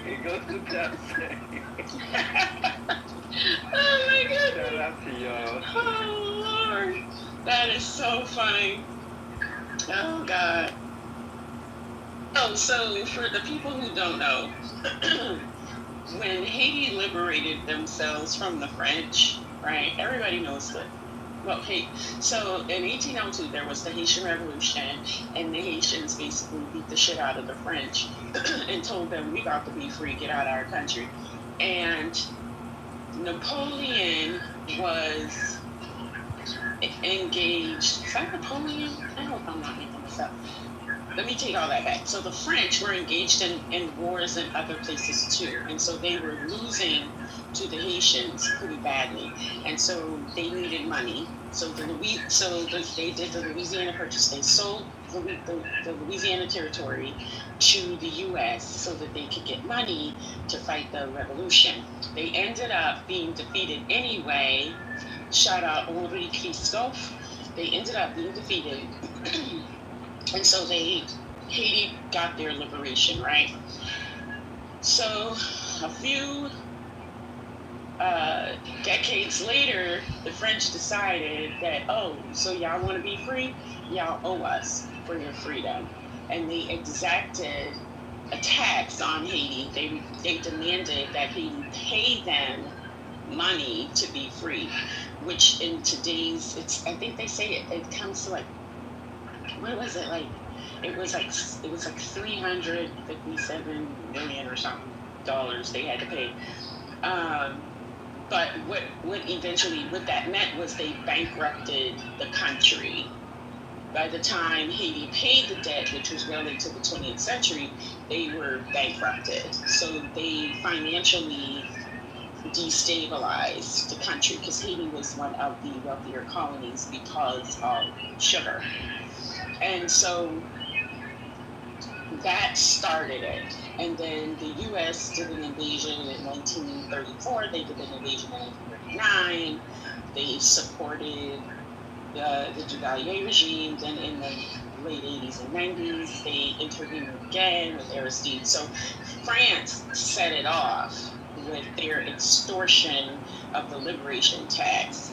And then the U.S. and other Western countries continued. And the U.S. first intervention was in the 19-teens because even during the period of enslavement, really, because they were afraid that the Haitians, who were now free, would come and convince the blacks who were enslaved to get their freedom. So yes, there was a U.S. intervention, major U.S. intervention going back all the way to the 19th century, but the French really kicked it off with the liberation tax, and that's a kind of Haiti history and very short, eclipsed detail. So that's why I was asking Water to come in about the French. Predictable programming.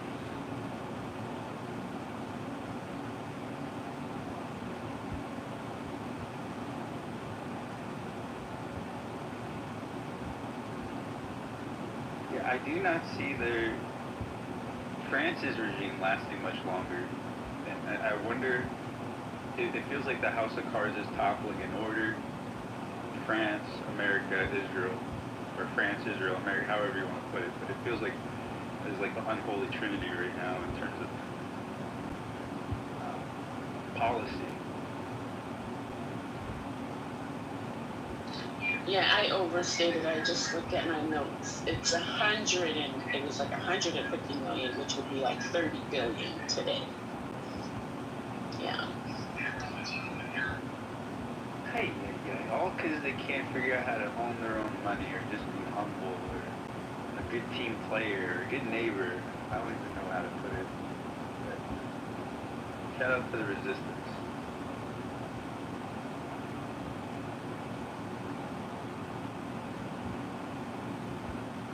If they just simply represented their women, folks, it always comes back to that. Instead of having Macron and his husband/wife that's been grooming them since 14, I mean, Did you it's traumatic just hearing about it. There we go.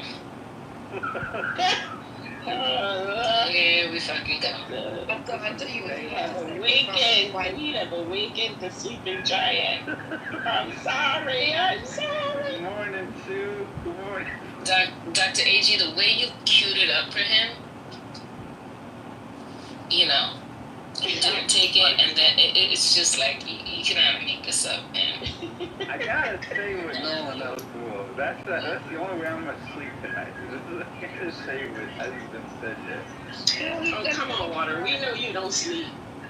He be making sense, and then all of a sudden he goes left. I'm like, wait, what? You don't follow what I'm saying, Wednesday, with the whole Macron, like... She needs shrooms, too. Yeah.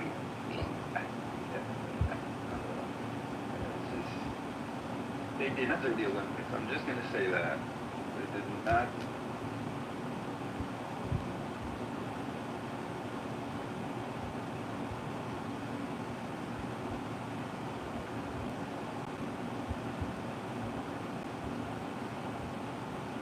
I'm just going to say that they hide behind homosexuality to be racist.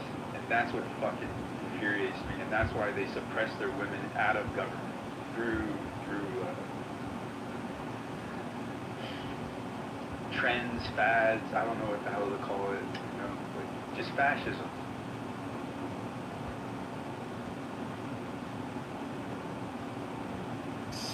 Did a French woman like dump you or something? Broke up Wednesday. Okay, it was mutual. Okay. Sure, that's what I did. But I had fun. She had fun. She became very racist when she went back home. But yeah. Not the spurned lover.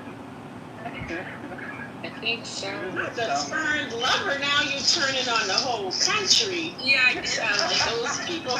You sound like those ADOS people that hate the African immigrants because the Nigerian woman quit them in 12th grade. What's going on? That's hilarious. No, it ain't that serious. Before LA, once upon a time in LA. And she really dumped you? She didn't really dump Patty. I met at an art collective. Oh my God, Wednesday, you've only been here for a couple of hours and you just cracked the code. Yeah. That's the only reason why one would be obsessed over a country like that. Especially France. No, I'm obsessed over many countries. No, you're obsessed over France. I hate to tell you this. You don't hear yourself. Water, what was her name? Oh no, Water, you're obsessed with the French. You bring the French into anything. We could be talking about the price of tomatoes and you'll be like, yeah, the French. Yeah. Come on, Water. How's France doing? No, Lord. Water can give you some French.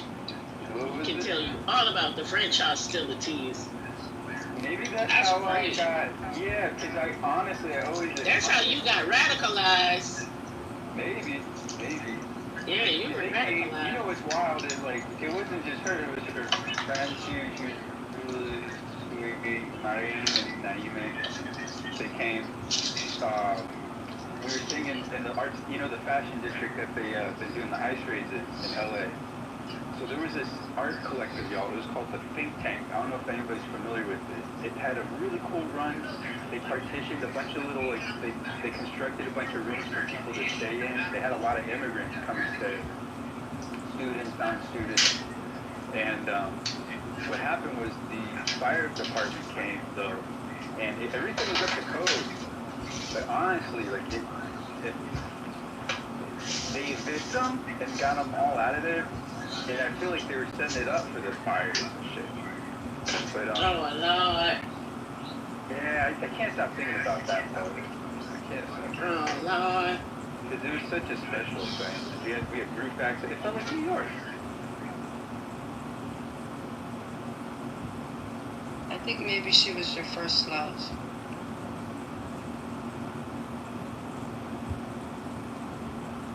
Was she your first love? Seems like she's his endless love. She was my first foreign love. And his first love. Yeah. Well, yeah. Oh, Lord. Aram has figured out why he gotta go to the French. You gotta go to the room. Do you gotta go to the relationship side, Water? Stay in love. And register your grievance. No, we had beautiful, goodbye. And I don't have any regrets. Okay. All right. Okay, so Aram, I can't come up, but Aram, it was actually Wednesday, figured out why he always brings French into the conversation. And it's because he was in love with a French girl, and yeah, she went back home, and he has an issue with her friend. He was jilted. Yeah. I like that. I am not making fun of your pain, Water. But that is the proper term, In more cruel spaces, they would say that the woman dumped you, but it's more romantic to say you were a jilted lover. It's more literary. She went back home. I wasn't gonna go to France with her, but they appreciated my art. But the issue is they couldn't wrap their heads around American politics. This is kind of interesting. You might find this interesting. Because the largest urban farm was in LA, and it was the 2 city blocks, and I was trying to, because they would always bitch about, oh, there's so much homeless, and they bitch about the supermarkets, the food, where's your markets? I'm oh, we got it once a week. Yeah, but what about every other day? So they opened my mind up to things like that, and which was cool, but it would come, there would be a threshold where they wouldn't care about black people. They just wouldn't care about they wouldn't care about us. And I think that's where... Us. Dr. AG, did you hear that? Yeah. It's Rachel, Korean, talking about us. At the end of the day, I'm Wait, you're transracial, Water. Right. It was just a real weird thing, because when she went back home, she turned into a different person. And was very... just jaded, I guess. I don't know. Wait, are you? He is transracial. He identifies as FBA. ADOS. I'm sorry. Yeah. I'd rather you identify as anybody. I don't want to offend anybody. Do you look like a black man? We're not doing that. Oh, wow. Wait, it's ADOS now? What's the E for?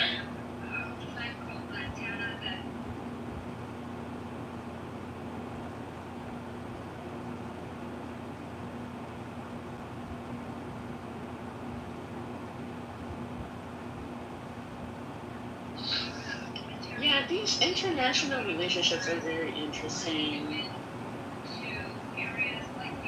And I think that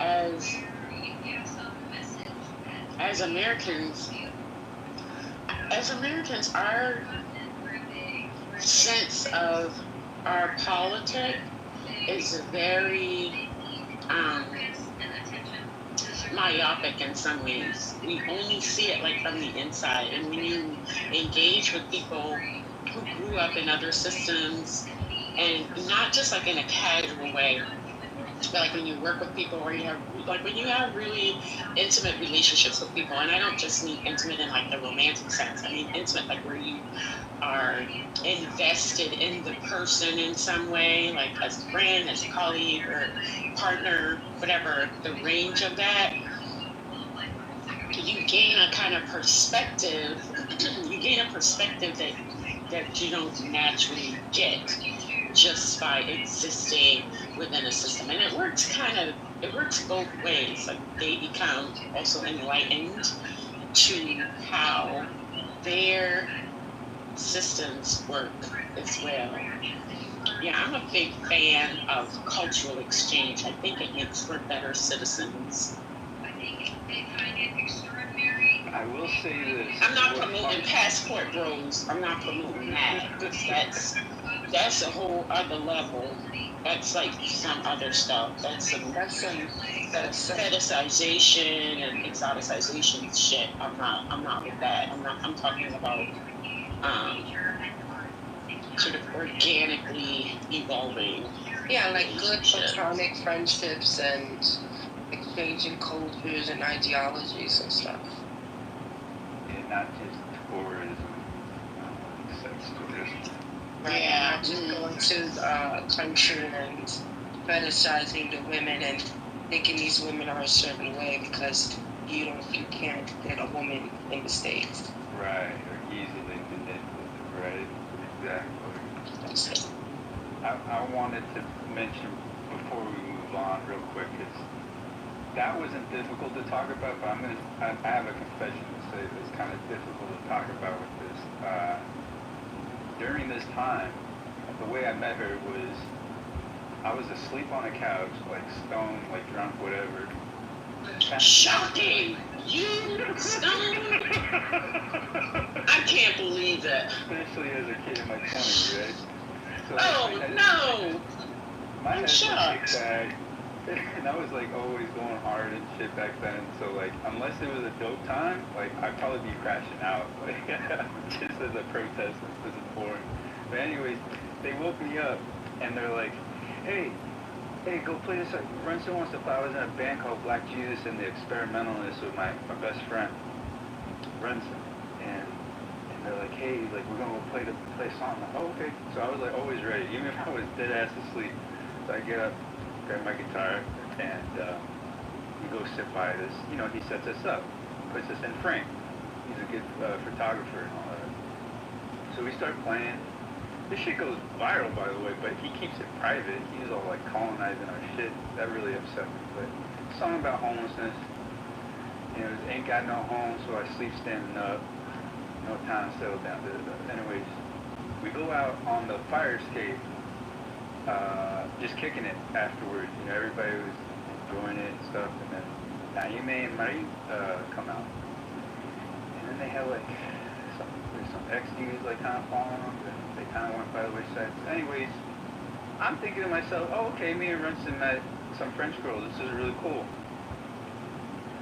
Smash cut to like 2 weeks later, like Runson was really trying to get with Marine, but it just came out that like, and I couldn't put two and two together, right?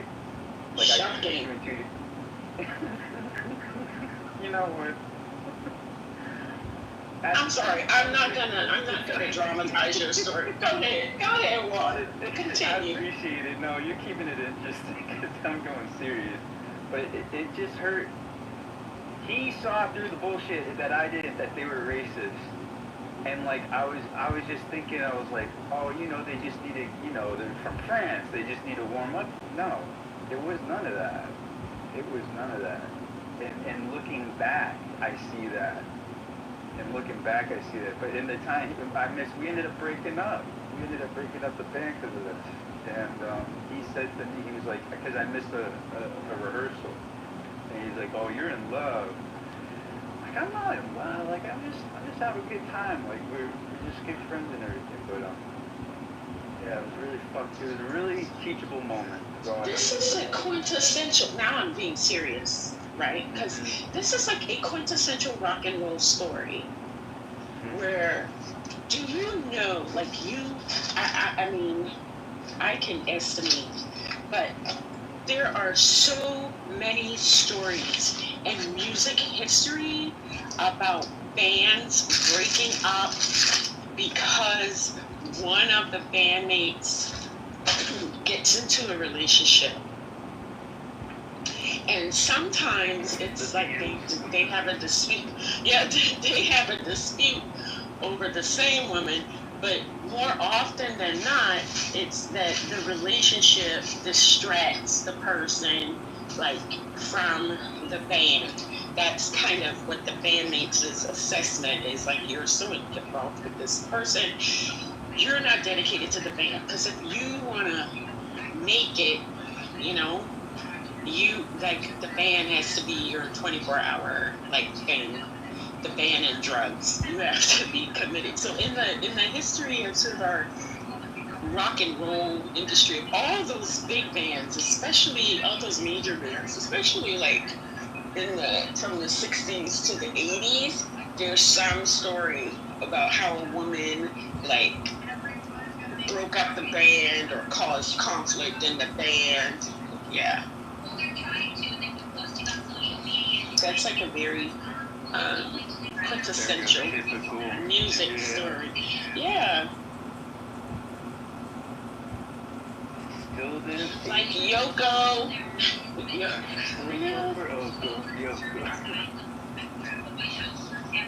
Yoko Ono. And then the Eagles like had a fight over some woman. The Beach Boys had a fight over some woman, but they stayed together. Yeah, Fleetwood Mac. Yeah.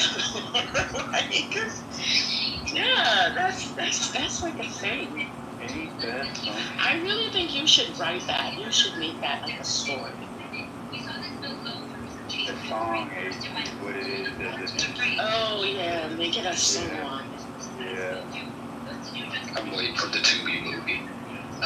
It's like, it could be like Elton John, Tiny Dancer. You know, come on. You could.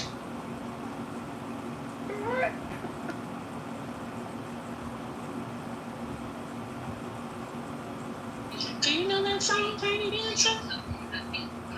By Elton John? Yeah. Water. Yeah. Oh, okay. I'm about to take away a couple of your cool books. I ain't writing Tiny Dancer style songs with my brother Runston. Hell no. No, you write it. You write it about the girl. Oh yeah. No, she don't even deserve. I'm gonna write it to my See, this is what I'm saying. Like in the band, that homosociality, it's very important. You are married to the band. It's like the creation of that bond, you know? That's very interesting. It's very much like a girl. Anybody that's been in a band knows it's exactly like having a girlfriend. You gotta communicate, you know, communication is everything. It's loyalty, and yeah, it's just that simple. It's just another relationship. Yep, and I think, that's a lesson we all need to learn, that almost all of the relationships that we have, they operate by fundamentally the same rules, right? They're these like these basic principles, and the degree of investment or how we manage and how those values show up in the relationship, it's different, right? Depending on the intensity of the relationship. So, yeah, I definitely, I would play that on my Spotify. And he still plays, y'all. I'll put his links in the chat. He's a real cool dude. He's out there. I hope he's still playing right now. The last time I checked, he was. How many people were in your band? Water. How many people were in the band? Oh, hold on. My headphones are messing up.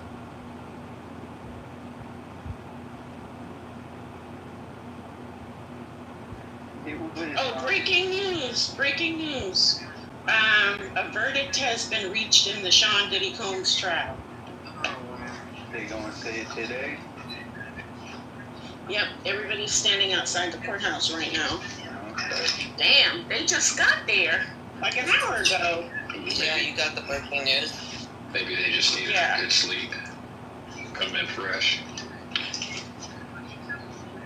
To answer your question, Dr. AG, I got, there's a revolving number, but like a four core members with the saxophonist. Oh, okay. Because when you said he was a real cool dude, I thought about Michelangelo. Leonardo. Wait a minute. Leonardo does machines. Michelangelo, yeah. He's the radical dude, Michelangelo from the Mutant Ninja Turtles. Sorry. Sorry, I was just having like Dr. A.G., that was good. I was having like a water moment where I just kind of went off. Swirl! Don't do that. You didn't get lost here. It didn't get lost. I love them turtles, the original turtles. They were great. And weren't they? They really were. And Master Splinter. I named my first turtle Michelangelo. See, look at that. I was right on cue. Look at that. You called it. I intuited that. Yeah. And I thought it was immature when I grew up, so I changed it to Spike. See how that happened? Because, yeah, Spike is so much more mature. So much more mature. So much.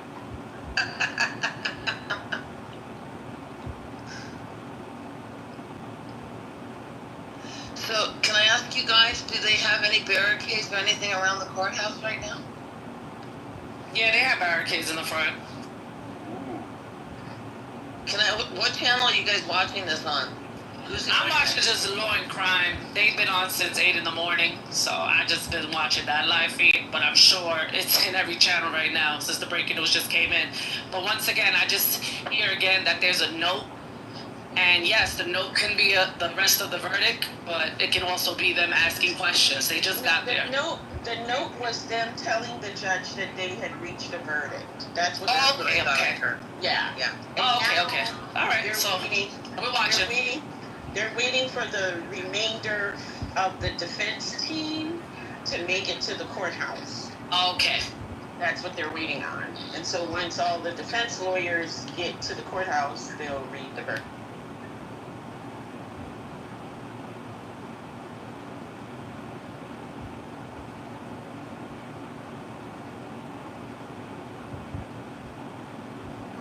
Okay, let's see what's happening here, girl. Let's go. I gotta go get my hair done. They said that the whole family was praying this morning in the courtroom. They also said,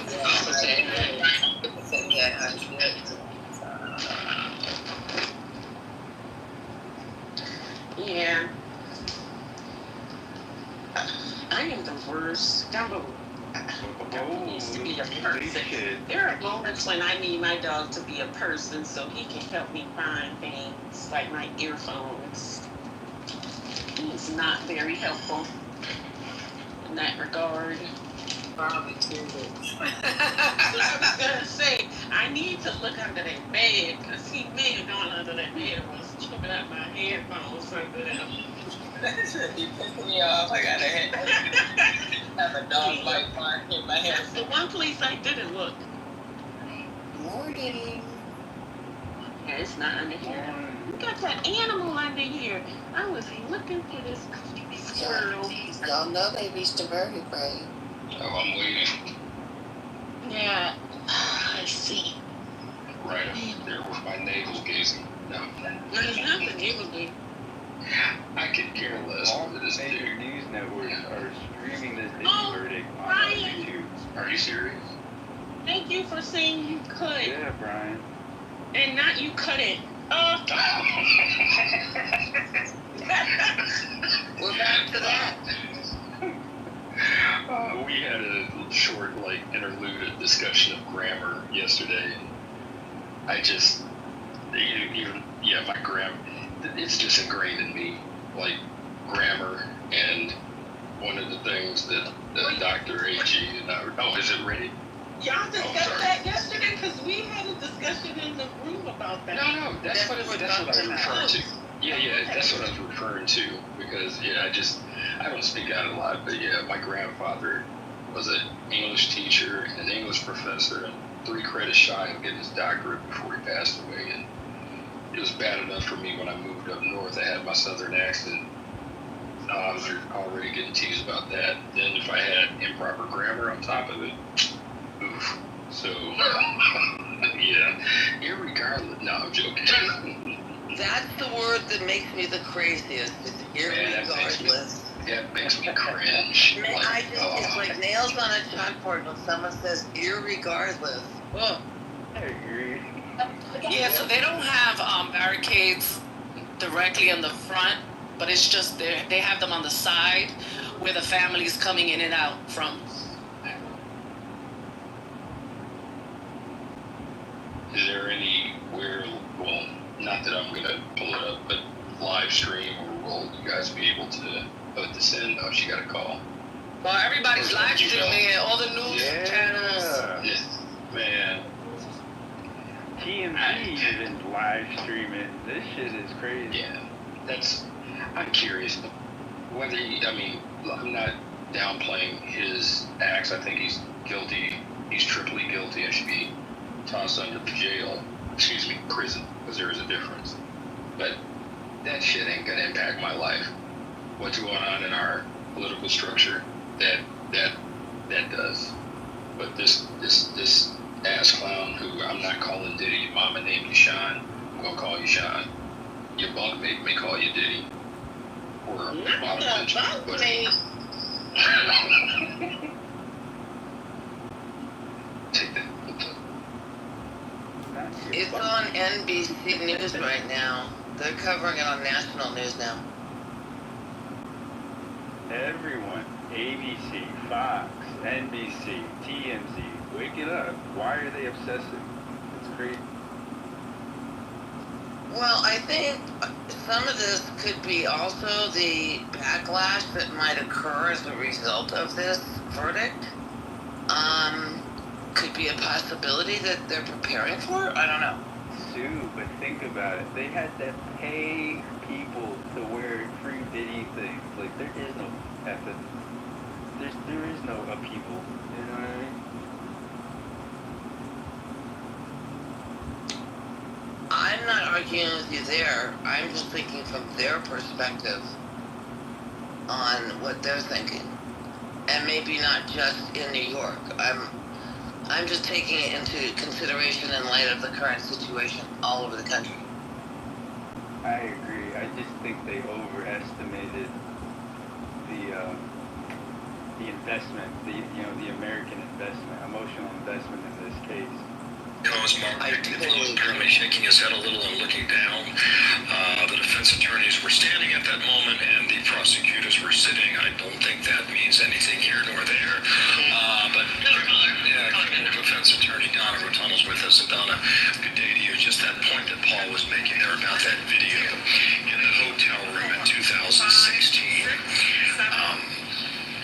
It's got to be tough for a defense attorney when you see something like that. 17, 18.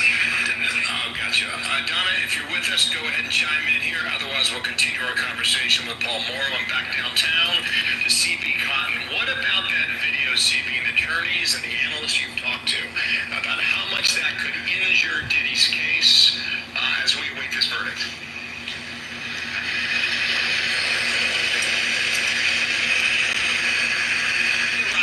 Conspiracy charge. In order to convict Diddy on that charge, they told jurors they have to believe and find that Diddy committed 5 racketeering acts. One of those racketeering acts, they say, was sex trafficking, and they pointed to that video as an example of sex trafficking. They say Cassie was coerced into a sex act when that video was captured, and one of the prosecutors said this is an example of how any time Cassie tried to leave, Diddy or someone in his inner circle would drag her back. As for the defense on how they address this head on, defense attorney Mark Agnifilo said in his closing argument, there was domestic violence. If my client had been charged with domestic violence, he would have pled guilty, but his case was that domestic violence is not sex trafficking and it's not transportation to engage in prostitution. And I bring that up just to show the stark contrast between the arguments being presented here by prosecutors and the defense. The prosecutors say that hotel assault video is a clear example of the force and the violence that Diddy would use on his victims anytime they wouldn't give in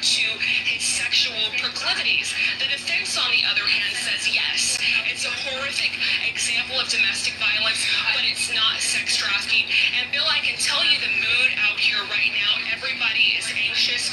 Everyone is waiting on pins and needles to find out whether jurors believe Diddy was behind a criminal enterprise, committing what prosecutors say was a slew of crimes over 20 years. There's a huge crowd standing here outside the courthouse, rows of media, rows of press. As you know, Bill, it's not just the media out here. It's influencers, it's YouTubers. There is so much interest in this case that has now lasted 2 months. Prosecutors calling a total of 34 witnesses, among them 2 of Diddy's ex-girlfriends, former employees, and law enforcement investigators. And prosecutors say their testimony, along with a slew of records, bank, flight, hotel records, salacious text and videos, all prove that Diddy, with his inner circle, created this sex crime ring that committed a slew of crimes over 20 years, especially sex crimes. That's the crux of the prosecution's argument, but we know yesterday jurors were unpersuadable of the top count, RICO. Now we're all waiting to see whether jurors feel persuaded on that charge, whether they're going to find Diddy guilty. Okay, we have breaking news here, CB, and I just want to tread just a little lightly on this because the jury is being brought into the courtroom now. They are seated in their seats where they have been now for the past 7 weeks. Remember that first charge about racketeering? That's the most serious one. If convicted on that charge, you could face life in prison. That's the RICO charge, Dana. And we're now seeing crossing on the wires right now. Sean Diddy Combs is found not guilty on the racketeering conspiracy. Count 1, not guilty. Number 2, not guilty. Yet. Here's another alert. Combs found not guilty. Trafficking. 2 not guilties, 1 guilty. Ventura. Here's another one. Combs found. Okay, so this is count 2 now. Combs found. He got 2 guilties. He got 2 guilties, 3 not guilties. Hold on. No, ma'am. Somebody is screaming. Oh yeah, because you guys are the lead. All right, bye. To the girlfriend who went by the pseudonym as the name Jane. And CB, I'll bring you in. I just want to read one more alert here because some of this seems to be a bit of a duplicate as it's coming in.